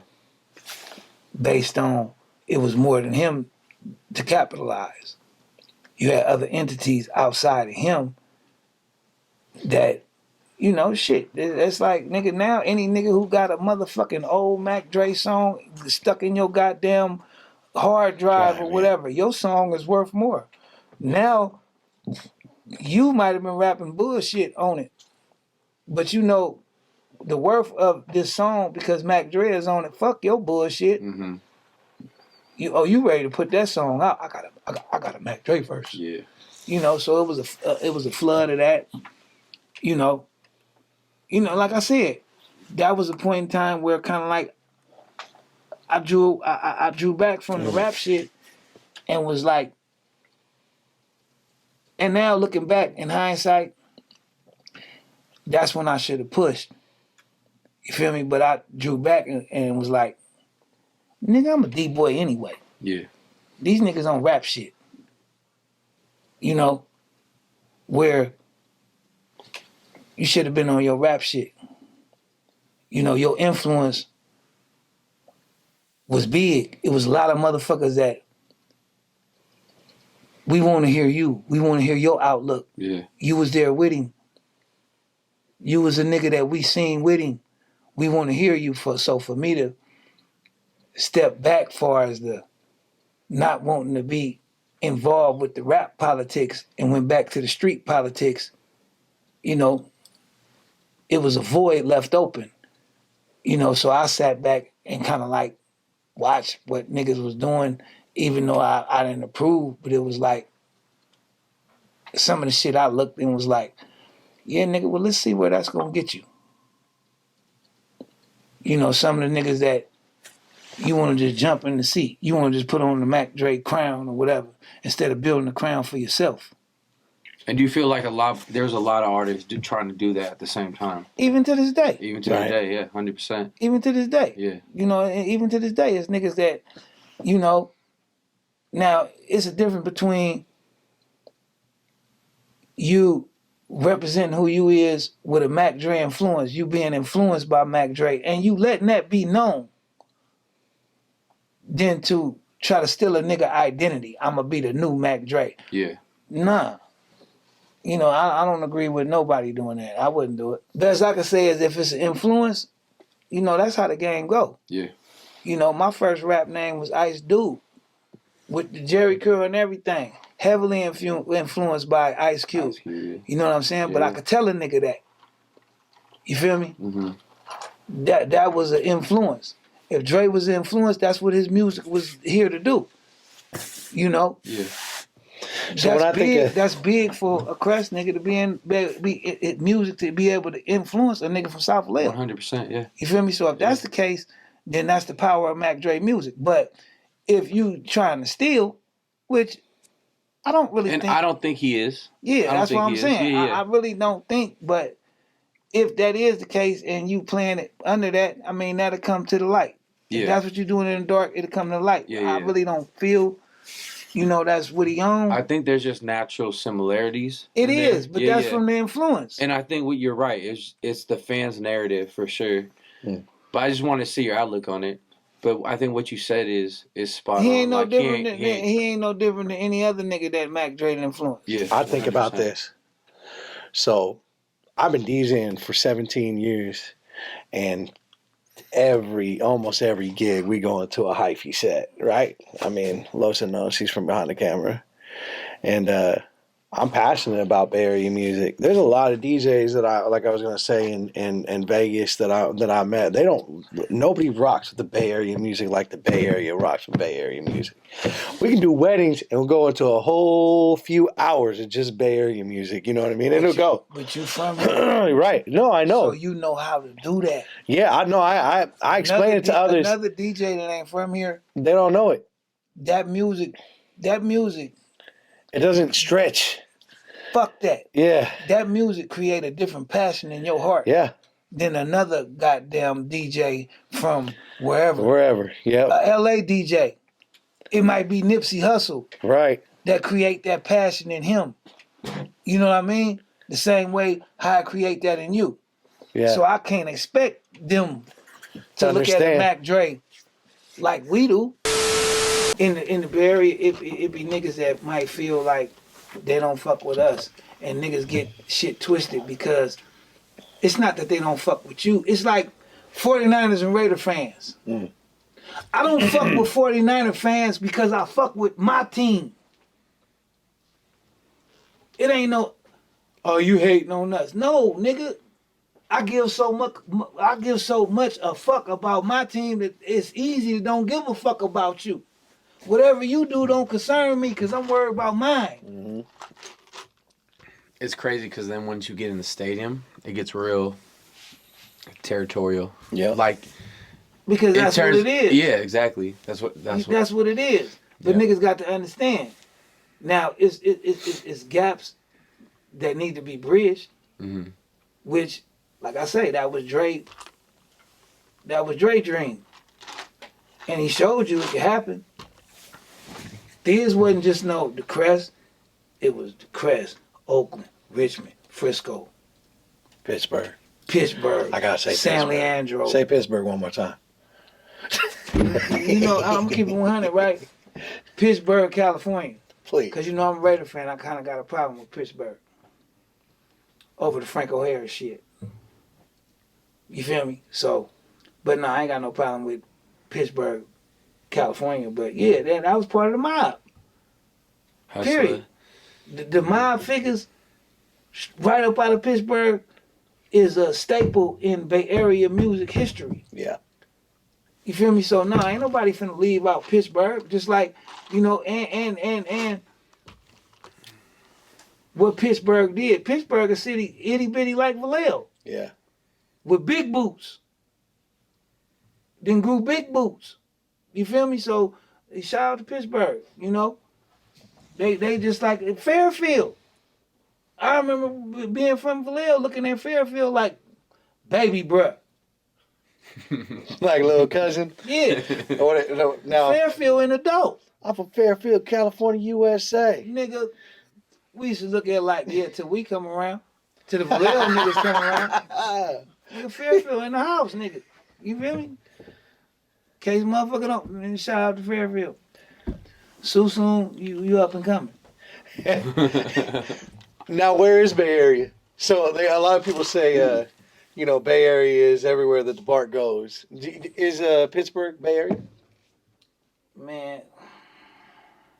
So I'm from Pittsburgh, and we've been on a little work. I think Bay Area. We've been on a little work. The BART don't go to Vallejo. Right. Yeah, exactly. I think Bay Area is wherever that culture is at this point. But if you're looking at it from a geographical point of view, right, it's different. But if you're talking the Bay, I think it's geographical. Man, my partner David was like, we were talking about the jacket, and he was like, "So you're gonna tell me the jacket's from the Bay Area?" And I was like, "You're gonna sit here and tell me that Pittsburgh is not the Bay Area?" Right, so there's always that little, and does the Delta, the water touch your city? You gonna have the niggas that kick the door down. Ask the Bay Area. If the Bay Area accept you, bottom line. Right. Yeah, it was a time where niggas were gonna say, Vallejo ain't the Bay. Yeah. You feel me? And niggas was pushing the line to be they self and be respected. Vallejo gonna be Vallejo. Nigga, I ain't auditioning to be the Bay. Nigga. Yeah, right. But if you see, okay. Cause I'm still gonna tell a nigga, I ain't gonna tell a nigga I'm from Vallejo, I'm telling nigga I'm from the Crest, nigga. Period. You figure out where you wanna put the Crest. Cause you might don't even accept Vallejo if you don't want to. I'm worried about if you accept the Crest, nigga. I'm from the Crest. Now, if we get on a bigger platform, stage, whatever the fuck, where the way I put on from the Crest, you associate that with Vallejo, fine. The Crest is in Vallejo. But nigga, I'm from the Crest. You feel me? Period. No disrespect to no other part of Vallejo. Cause there's real niggas there that I fuck with. From South Vallejo, Beverly Hills, Millersville, Bridgeside, nigga, Hillcrest, downtown, the West, wherever the fuck, City Park, nigga, with Loafers. Real niggas fuck with real niggas. And when you get locked up in that pen, yeah, it's gonna get bigger than that. So what is it? So can we talk about that for a second? Of course. I like the way he is. So I ain't turning down no face. So whatever question you got. How was it? So in there? Bay Area, no, Bay Area, a Bay Area guy going into the pen. Like I know that Bay Area doesn't gangbang, right? Or we're not blood and clip. There's no bloods and Crips in the Bay Area, right? Penitentiary got different levels. I done been in the state. I done been in the feds. Now, in the state, you got, it's like they say, California State Penitentiary, CDC, right? California Department of Corrections, right? Now you're gonna have the separations of the Bay, unaffiliated Bay card, Kumi, BGF, Crips, Bloods, as far as amongst blacks. You know what I mean? But once you go to the feds, all that's together. Y'all California. In this pod, nigga, it's a Bay TV, it's a Crip TV, and it's a Blood TV. Them the California TVs. It's 3 of them. We fighting over all of them. You feel me? Together. Yeah. Right. It's this collective. Now, when you break it down to the state, okay, now niggas start separate. I mean, and then you break it down to the county. Now you're going to start breaking up in the cities. Exactly. Yeah. So, that's just how shit go. Mm-hmm. It's different war parties. Whatever war party you need to handle your business, that's the war party it's going to be. When you get to a federal level, nigga, it's the California war party. Mm. The same Crips you might have been tripping with in the state, nigga, you riding with.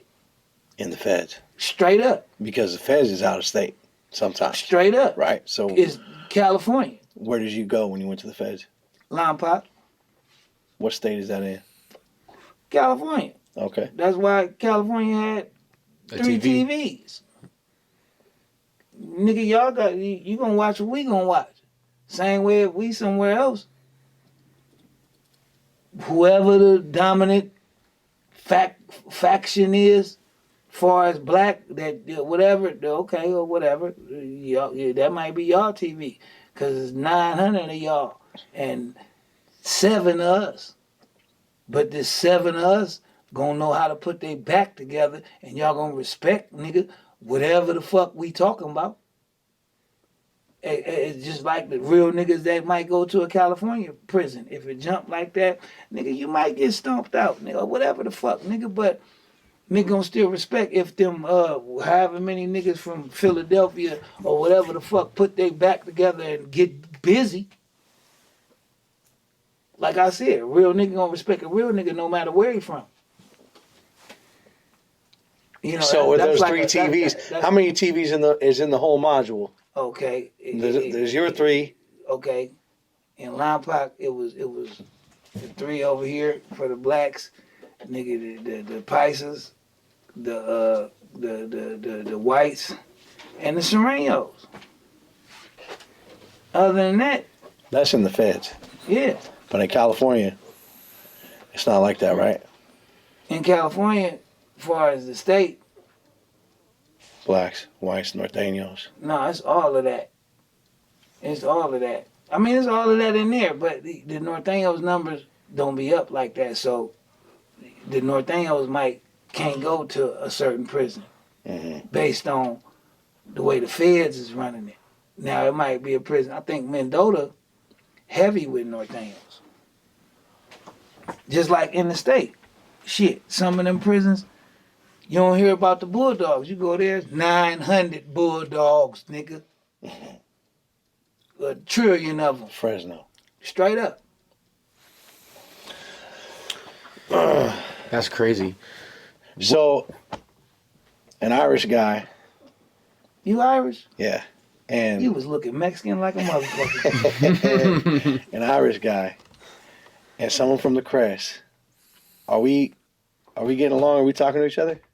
In the feds? Man, I'm gonna talk to you, nigga. But bottom line, when the line get drawn, I know what side of the line you on. We're on teams. If you Irish and blacks get into a problem with the whites, you better figure out where you at, cause I know where I'm at.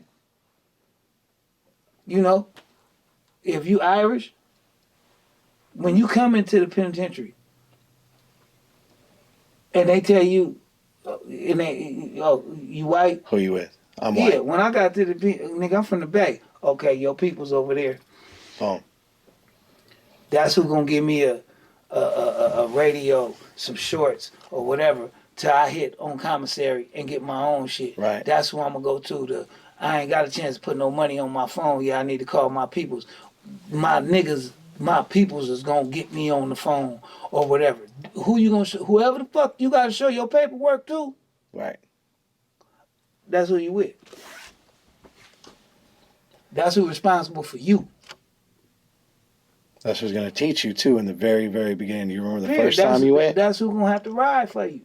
And that's who you're going to have to ride for. Or if you want to be, hey, I'm not with none of that. Yeah. I'm not with none of that. I'm just by myself. All right? Cool. When it jump, be by yourself. Because if the Mexicans got a problem with the whites, they not finna take time to ask you, is you with it? They gonna look at you and know, even if they thought you was Mexican, you ain't never sat over here at the Mexican table. He been sitting at the white. Where you gonna sit? Cause you ain't sitting at the white people table if you ain't with the white people. They gonna tell you. Oh, you by yourself? Go sit by yourself, nigga. Is there a difference between is there a difference gonna between an other or a by yourself? Or is that the others? The others? No. The others is just The others is, nigga, when you say black, white, Mexican, what else? You might fall in others. right. I'm other than black, white, Mexican. That's other. Right. You know, if you an islander, if you know, it might be Tongans and Samoans that don't get along. Y'all others. Don't get it twisted. Y'all no. figure that out amongst yourself. Right. You know, because whatever the others didn't fought for or whatever, this the others this or that, that's where you going. That's even on the voting and shit. We always click others Straight up. every time. That's crazy. The politics in there are different, but a little bit more simple. But I feel 'Cause them, it's cut though. down. I feel them. Yeah, it's got to be organized. There's a lot more It's structure. got to be structured. That makes sense because it draw the line on the gray area bullshit. Mm-hmm. Now you talking that by yourself shit or whatever, you gonna fall in the gray area bullshit. Now if you gonna keep it black and white, draw the line, get on the side, pick your side and get over there. Yep. You know what's up. Yeah. If a motherfucker get to tripping with the whites and he white, he know who the fuck tripping on him. Blacks tripping with the whites, you know, nigga. Why is it so hard for street politics not to run and operate that way? And I kind of know the answer. I think everyone knows the answer, right? Because on the streets, right,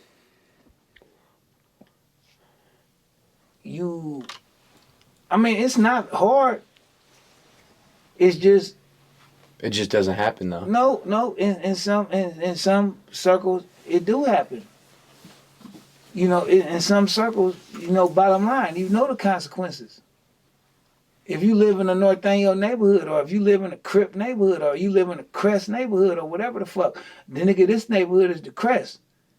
So if you ain't with the Crest, and something happened to you because you live here, and you ain't with the movement, you said you by yourself, right? Handle your business. That ain't got nothing to do with us. If not, nigga, they might start, well, get your ass out of here. Because I ain't got time to be around you, make friends with you, and I know when I turn my back, if something happened, I got to look over my shoulder to figure out if you moving or not. Or if you're by yourself. You feel me? Or you going to turn your back and be like, I ain't with him. Then I don't need to be around you. Yeah. You know? Yep. What you think about the Super Bowl? It was lovely. Get the fuck out of here. We can go now. We're done. We're done. Every motherfucking Niner fan say, we gonna show you how to win in that stadium. Motherfucker, you showed us how not to lose. Are we recording? We ain't never walked out the stadium looking how you motherfuckers was looking walking out of there. And all these goddamn excuses that you got, just take it like a man and say, man, they beat us, bro. They was the better team on that day. I can respect that. I don't want to hear all this, the goddamn defensive coordinator, this, that, and the third. Nigga, that's football, nigga. It was more so Taylor Swift probably than the defensive coordinator. What Taylor Swift got to do with football, nigga? On the field. You niggas was looking up at Taylor Swift. Nigga. Then you should have had your bitch. Who influenced Dubee musically without Mac Dre and being one of them? Ice Cube, Too Short, and Scarface. My first rap name was Ice Dude. You know what I mean? Sprinkle Easy E too. So how'd you get the name Dubee? My mama. Why? Because when she got pregnant, you know how the doobie is the end of the weed? Yeah. She got pregnant and that was the end of her weed. Yeah. So you were the end of weed for your mom. crazy. My nickname was Dubee. My grandmama called me Dubee. Dubee is not a street nickname. It's a family nickname. Yeah. But it probably went into the streets. Yeah, but It's it Dubee. went into the streets because You already had my it. nigga, my daddy get mad at me at Pop Warner. God damn it, Dubee. He didn't say Major. Yeah, when Mac Dre said haters at the door, Major Norton stop him, that nigga dropped my government name. We used to sig on that behind Cuddy, you doing government names? You gonna just call me Major Norton in front of everybody? Cuddy, but it's dope. You got a dope real name. I was like, nigga, I ain't like my real name for hella long, nigga.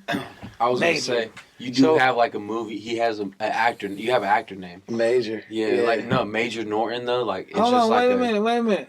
The third. The third, yeah. Yeah. Now Sugawolf Pimp. Where's that coming from? Shout out to my Crip Cuddy Compton, right? Well, hold on. Compton moved from, let me tell you how the Crest worked, right? Compton moved to Vallejo at 15. He ended up in the Fire Trade 5 in our crew, right? And because he was from Compton, his name in the crew was Compton. To this day, we call that nigga Compton, right? And me and him got cool on some sports shit. He showed me his shit about the, what was it, Carson Outlaws, his Pop Warner team and shit. And I'd be like, nigga, y'all wasn't fucking with us, nigga. Still, nigga, we was undefeated. We was smashing shit. So we got cool on some sports shit, right? Then we got close, right? Within the crew. And, you know, in the Crest, we talk about a nigga about everything. Talking about a nigga mean you cool with a nigga, right? So we'll be sigging. That's what we call talking about a nigga, playing the dozens, right? Sigging, right? So me and Compton was sigging, and I forgot what I called him. Sigging is like capping or clowning around, right. joking. And that nigga just, oh, this BG Sugawolf, right? That nigga called me BG Sugawolf, and I was playing for Frisco City. And it was the third game. We was playing Monterey. Right, at their house. And I had rushed for over 150 yards, and it was a blowout at halftime. So the coach was like, Norton, you might want to take off your jersey, you know, you ain't going back in no more. So I was, for real? So I used to go to the game, you know, that nigga had perm, all the shit, right? Nigga, I let my perm down, got my furry Kango out, put my furry Kango on, came out, nigga, third quarter,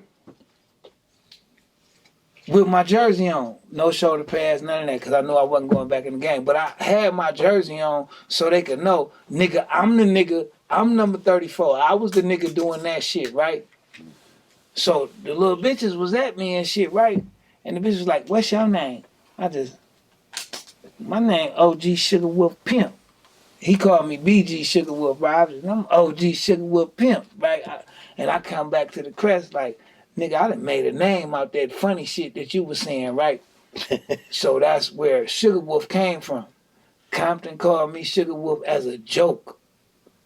And to let him know, like, the power of what I do was like, nigga, that's somebody now, nigga. You thought that was a joke, nigga. Nigga, Sugawolf, nigga. And I put it into motion when I did the album with Kyrie, and Kyrie was like, what you want to name the album? What's going to be your rap name? I was just, Dubee. He's just Dubee. Dubee, a.k.a. Sugawolf Pimp. You feel me? Right. And at that point, you know, I was good at talking to bitch into doing what the fuck I say and all that shit, but it wasn't no stomp down pimping shit. You know, I was on D-boy nigga gangster shit. Like, you know, all the niggas from Vallejo had been rapping that Mac shit. Mac Dre, Mac Mall. I actually wanted to be something different. Like, you know, nigga, nah, this finna be the one that from the Crest, like, on some gangster shit. You know, and it was the one where, you know, my appearance was like, oh, he a pretty boy anyway. So I was more like against the pretty boy shit. Like, nah, nigga, I ain't moving on my pretty nigga shit. That's a given. Nigga, I fuck a nigga up, nigga. Nigga, 5 trade 5, nigga, I'm tripping, nigga. You feel me? So it was like, you know, Sugawolf Pimp was like a different persona. Dubee was the street persona. Sugawolf was the holla at the bitch persona. And then Wizzle was the, if you get that nigga appeal persona. You feel me? Wizzle came, first it was Dubee. Sugawolf was, you know, my alter ego when I holler at the bitches. And Wizzle was my alter ego when, boy, he get on them pills, he turn into Wizzle. Real quick, one thing I noticed, everybody from the Crest kind of, you guys did your own thing. Like, you didn't want to be the same, if that makes sense. Even like Mac Dre, like, he was very, like, he pushed a different fucking narrative. It was very, like, loose, not hippie-ish, but you get what I'm saying. Like, it's more like, But he you guys are gravitated very, to that. you know what I'm saying? But in general, I feel though, you. you always, like, we want to do our own thing. It wasn't very, like, how everyone else was. No matter what, the Crest was doing something different than everyone else was doing. Everyone else was on the same, you know, hype. But you know why? I told you, the Crest gonna sig on you. So the niggas that don't rap in the Crest gonna be the first one to tell you, nigga, you ain't the nigga that wanna be somebody else shit. That ain't it. So in the Crest, your best bet is to be you. Cause they gonna let you know. You know, the neighborhood. Yeah, and all us that came up rapping in the Crest, from the Mac Dre, to Mac Mall, to myself, PSD, and the niggas that came after me, the Boss Hogs and all of that shit, all the niggas, you know, even the young niggas now. A nigga gonna tell you if you on some fake shit, bro. Like, nigga, that shit, bro, that ain't it. You gotta be a hit in the Crest first. Yeah. Cause if your own people ain't behind your music, how you expect somebody else? The niggas that really know you and fuck with you, if they ain't behind your shit, that shit you selling to somebody else, nigga. How long it's gonna take before they run into one of your day ones and ask, "Oh, you from the Crest? What about what's whoop the whoop?" And the nigga say, He's "What? all good. Yeah. Nigga, we don't fuck with Especially that nigga. nowadays. That nigga fake as fuck, bro. It's easy because it's just one DM away or one like That's little what I'm post saying. away. You feel me? So back then, when it was a lot of word of mouth, Yeah. you know, that word of mouth gonna happen before it was on camera, it was on internet or whatever the fuck. Nigga at home gonna already been a regular nigga that just sell dope and be on the block every day. Gonna been and woke your game up and told nigga you we ain't gone. Nobody wanna hear that shit. Yeah. You feel me? So you had to be what was more relatable to you that the neighborhood knew you as. You know what I mean? Yeah. So, you know, that's what it was. That makes sense. What's your favorite Mac Dre song? That's funny as fuck. Because I was at the gym the other day and a nigga was working out with me and he kept asking me that. And I was like, nigga, I don't got no favorite Mac Dre song, right? Shout out to Habibi, right? Nigga was just yesterday. So wait, right? hold on. What's your favorite Mac Dre song? I'm getting to that. Nigga, I ain't got one. So that's like if someone were to ask hold on. No. What's your most memorable? My favorite Mac Dre song, right, is I'm a Rump. Why? Because the way he explained it. Woke up one morning in the 6 o'clock hour, jumped out the bed, dashed to the shower, rubber dub, clean it and clean. Hopped out the shower at 6:15, grabbed my toothbrush and my blue Crest gel, put on my mini stick so my pits won't spell, threw on some shirt and my 505, my blue derby coat and my suede feet lies, called Wags on the phone, beep, beep, beep, then the doorbell rang, it was free. I said, oh yeah, baby, come on in, even though I don't have much time to spend. The girl got hot. She started to freak me. Then Wags called back and said, man, did you beat me? Yeah, Cuddy. He broke it down. Yeah. A day in the life of a Crest nigga. Yeah. And what that song meant to me at that time. I wasn't about 14, 15 years old. He was storytelling. That reminds me of the song, All Right, Alice. You know? You feel me? I was gonna say he blew, but if he I was done knew Mac Dre for too goddamn long to have a motherfucking favorite song. yeah. I had a favorite song when I was 15, around another one when I was 18, another favorite song when I was 22, another favorite song. Yeah. So it's like my favorite song. Right. This ain't a nigga that I'm a fan of. I'm not a motherfucking Mac Dre fan. You want some? My son I'm just a asked Mac me what Dre my favorite song was. motherfucking nigga family. Yeah. Right. That's like if you ask my mama, what's your favorite Dubee song? I don't know. Yeah. You feel me? Yeah. So You can't even say though, like, my son just asked me what my favorite song was. I can't say because it's what you just said. Yeah. I told him, I said, well, at There's so 18 when many. I was chasing bitches, like, this was that song. I didn't say that to my son, obviously. Yeah. But at different emotions, I had different we ain't shit. talking I was about a going through nigga that different got times. 2 albums No. Yeah. that That's you another- got a 10, nigga 20 to 30 songs for you to say, let me see. Yeah. Nigga, let alone, I know Mac Dre songs that the world ain't never heard. Yeah. I was going to say that you probably resonate with some songs that people have never A even nigga heard of. asked me what's my favorite song of my motherfucking self that I can't answer. Cause it ain't what you done heard. You know what I mean? So, nigga, that's what I told the nigga at the gym. Nigga, favorite Mac Dre song. Yeah. You might have a favorite Mac Dre song. Cause you a Mac Dre fan. Yeah. I'm not a Mac Dre fan. I'm more than a Mac Dre fan. I'm a Mac Dre fan and some more.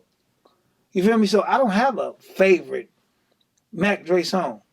Let me extend that then. What's your favorite Mac Dre moment, but more so like, what's a Brotherhood moment where you felt like Nigga, you guys are family? You feel me? nigga, them pills first came out. This Nigga, this is terrible. It was me, Mac Dre,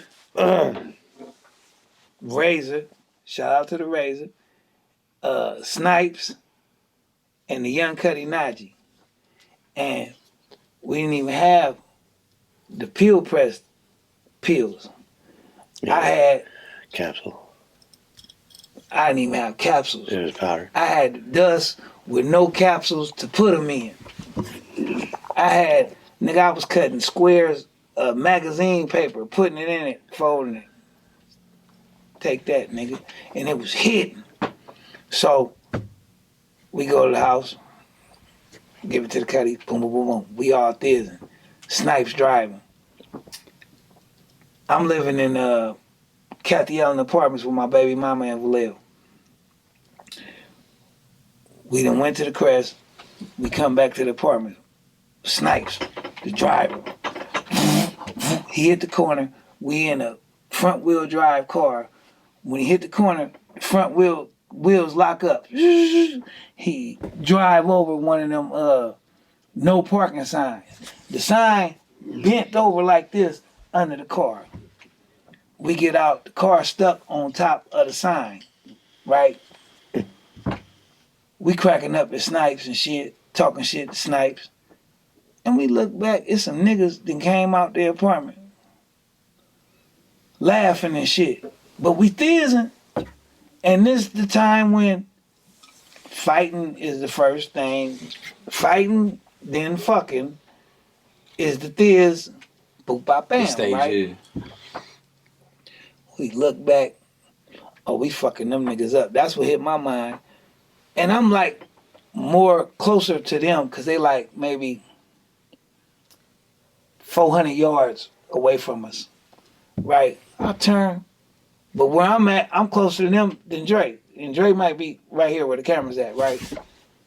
But in the back of my head, I hear, yeah, nigga, this the Crest, and we coming hard.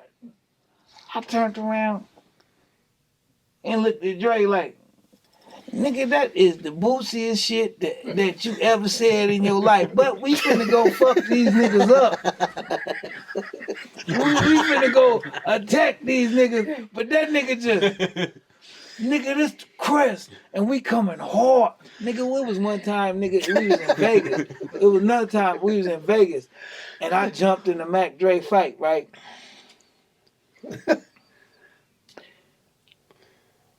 And the nigga told me, he said, Cuddy, why you jumping the fight? I just cuz, nigga, we too far from home to be doing some one-on-ones. He just, Cuddy, I know how to lose a fight and don't get beat up. I just, man, what the fuck is wrong with you? Where do the shit that you be saying come from? But then, nigga, that's why they call a nigga Furley, nigga. He say stupid shit. That's why, on my mama, nigga, when them niggas called and was like, the van got shot up, that's why, in my mind, I was like, Dre gonna call one of these Furley stories like, man, Cuddy, come get me, Cuddy. I'm in somebody's backyard. I don't know where they at. Like, you know, Dre the type of person like, nigga, that happened because of you, nigga. I'm gone. I thought Dre was gonna call me in somebody that he don't even know backyard from Kansas City. He done got up out of there. He up under somebody's deck in the Cuddy. Trash can. Cuddy. You know, after it's over, it's over, it's funny. You was where?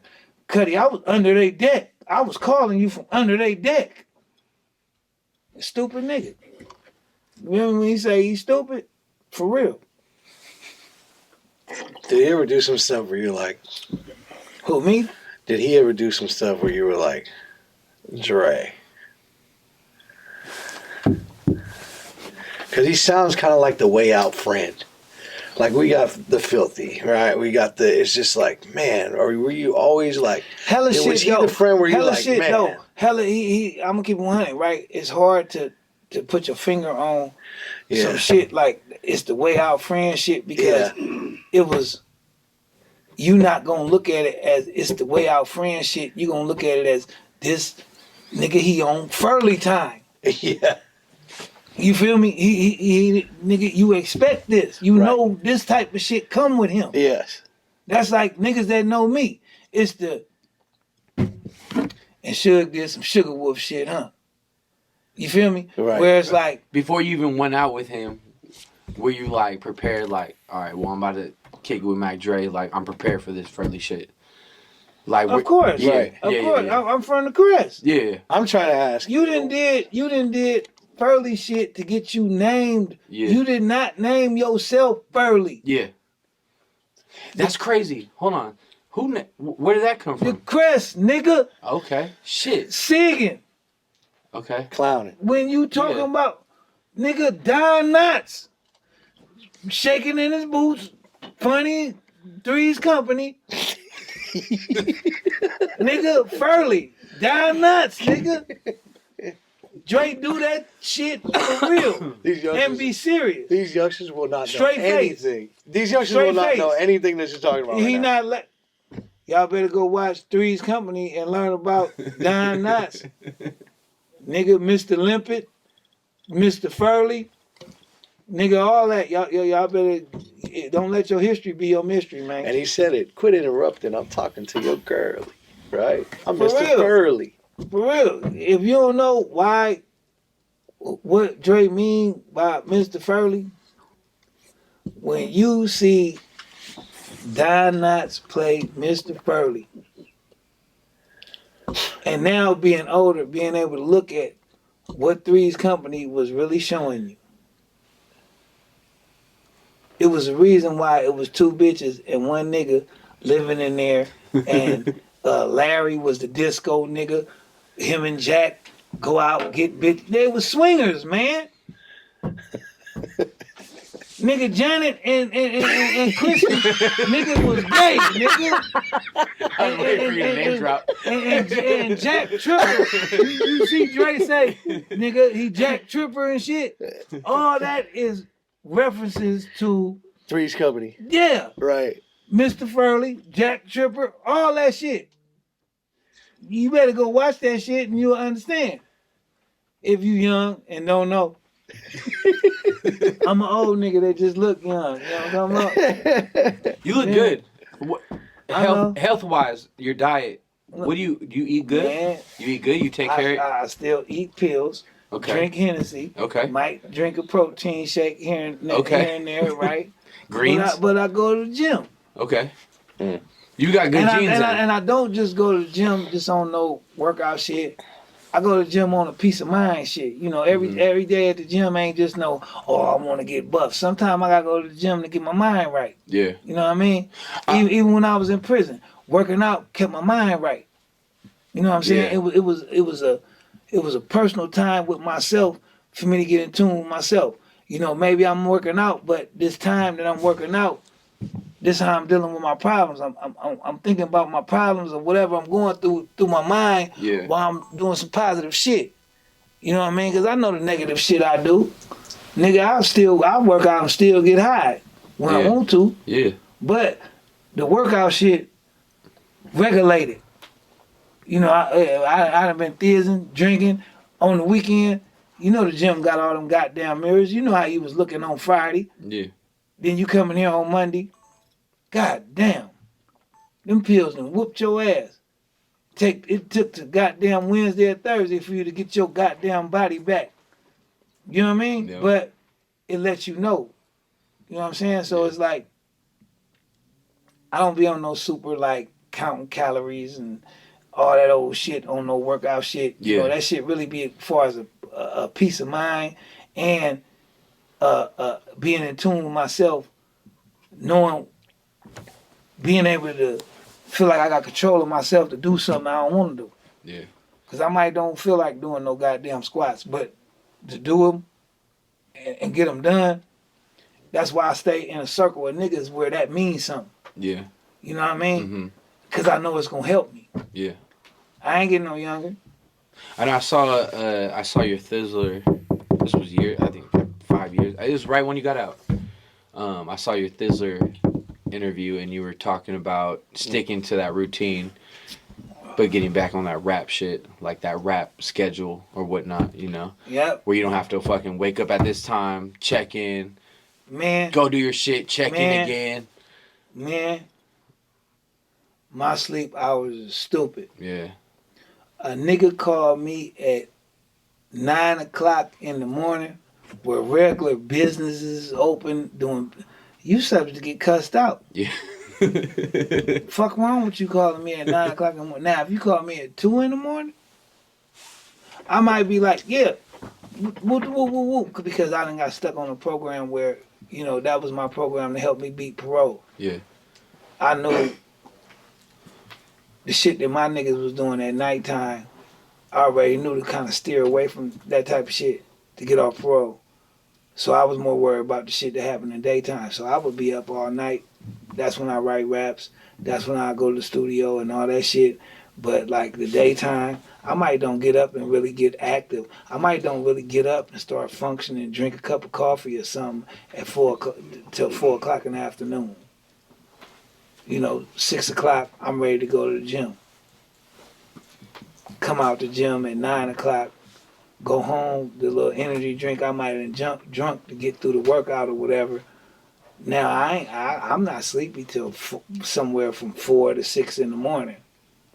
But now I'm finna sleep all day. All my niggas know they Suge a vampire. You know what I mean? Yeah. Suck the blood out of bitch. Yeah. Straight up. Even though he a cold motherfucker, right? Sugawolf is trouble. Sugawolf is the reason why I got 7 goddamn kids and 6 baby mamas. I feel like Sugawolf should be a little cartoon character. Damn, they're just He swimming should. around. I need to let him be a Sugawolf. I need to let him be a cartoon character instead of a real motherfucker in your bitch face. You feel me? Because the shit that Sugawolf bring to the table for Major Norton to deal with, god damn. And you know, Major Norton be dealing with it, right? But Sugawolf. But I ain't gonna lie, all them niggas, Dubee, Sugawolf, and Wizzle, the shit they bring to the table for Major Norton to deal with, and Major Norton can't argue about it because he allowed that. You feel me? Major's gotta tighten shit up. Thank you. Yeah. You gotta tell Sugawolf and Dubee like, yo, you guys need to chill the fuck out. You feel me? But it'd be like, and your daughters, they're on fucking. It's the one where, you know how motherfucker, you gotta feel you gotta find balance in your life. Yeah. Well, life is all about balance. Exactly. 100% about balance. Exactly, right. And the scale been tipped because Dubee, Sugawolf, Wizzle, been all alter egos put there to protect Major Norton. Now Major Norton got to protect himself from them. Yeah. That's all artists too. Dubee took Major Norton to jail. Sugawolf got Major Norton 7 kids with 6 baby mamas. Wizzle helped Sugawolf because he got pill dick. You feel me? Yeah. Wizzle help Sugawolf don't give a fuck about help Major Norton don't give a fuck about none of that. You know, so part of my rap shit now is like, you know, being in tune with the real Major Norton. Yeah. The nigga that when Dre say haters at the door, Major Norton stop him. Major Norton got to stop him. I think this was good. I think we could talk all day about about history, about the fucking everything. Literally. I think you in general, to be honest, I didn't know I know Dubee. I know you. But I didn't know who you were. You know what I'm saying? I'm gonna keep it 100. I'm gonna be honest, bro. I didn't know you. Coming in here, you seem like a fucking, like you're built on. I think your pops built, like, gave you like a strong. I don't know how to explain it, like a structure, and you stand on that shit. And a lot of people, it doesn't matter where you're from, like, don't have that built into them. And I could tell right here that that's who you are or whatnot. Yeah, he's very, you're very, like, calculated. Yeah, like you're not, even when Dre, the whole shit in KC, you know what I'm saying? Even with that shit, it's like, it speaks to, like, I got this shit going on, like, this shit don't matter to me. It just speaks on who you are as a person. I think that's cool. I think it'd be important to have him on again for sure. Yeah, for sure. We could talk for fucking hours. Yeah, we didn't ask half the questions we wanted to ask, but Hell you know no. what? He really just kind of rolled into, like, the next thing. Yeah. Or there was a question I wanted to ask after another question. He got right into it. 100%. You know? But right on, respect for coming out. Had a good time, bro. So look, I want to give you like 30 seconds to pitch whatever you got coming up. Yeah. Or you can pitch whatever. It don't matter, well. you know? Yeah. I'm not pushing nothing I ain't gonna stand on or whatever, you know, and that's what it is. You know, I got a few slim years left in this music shit, but you know, it's time to make my graceful bow out to this and a hello to something new. Yeah. Yeah. You know what I mean? So that's what it's gonna be. I love that. Period. Yeah, right. I love that. I appreciate you stopping by, bro. I appreciate it. Yeah, Right on. yeah. Thank you. Everybody, this is the DJ Murph and Pocket Show. We appreciate you coming by. It's the first run at it. Dubee, we appreciate him for coming by. A lot of history. We're going to bring him back for sure, guaranteed. For sure. Hello, everybody. Hi. I'd like to introduce you to the Thizzle Dance. Thizzle dance? Thizzle Dance, I said. Can you do the Thizzle Dance?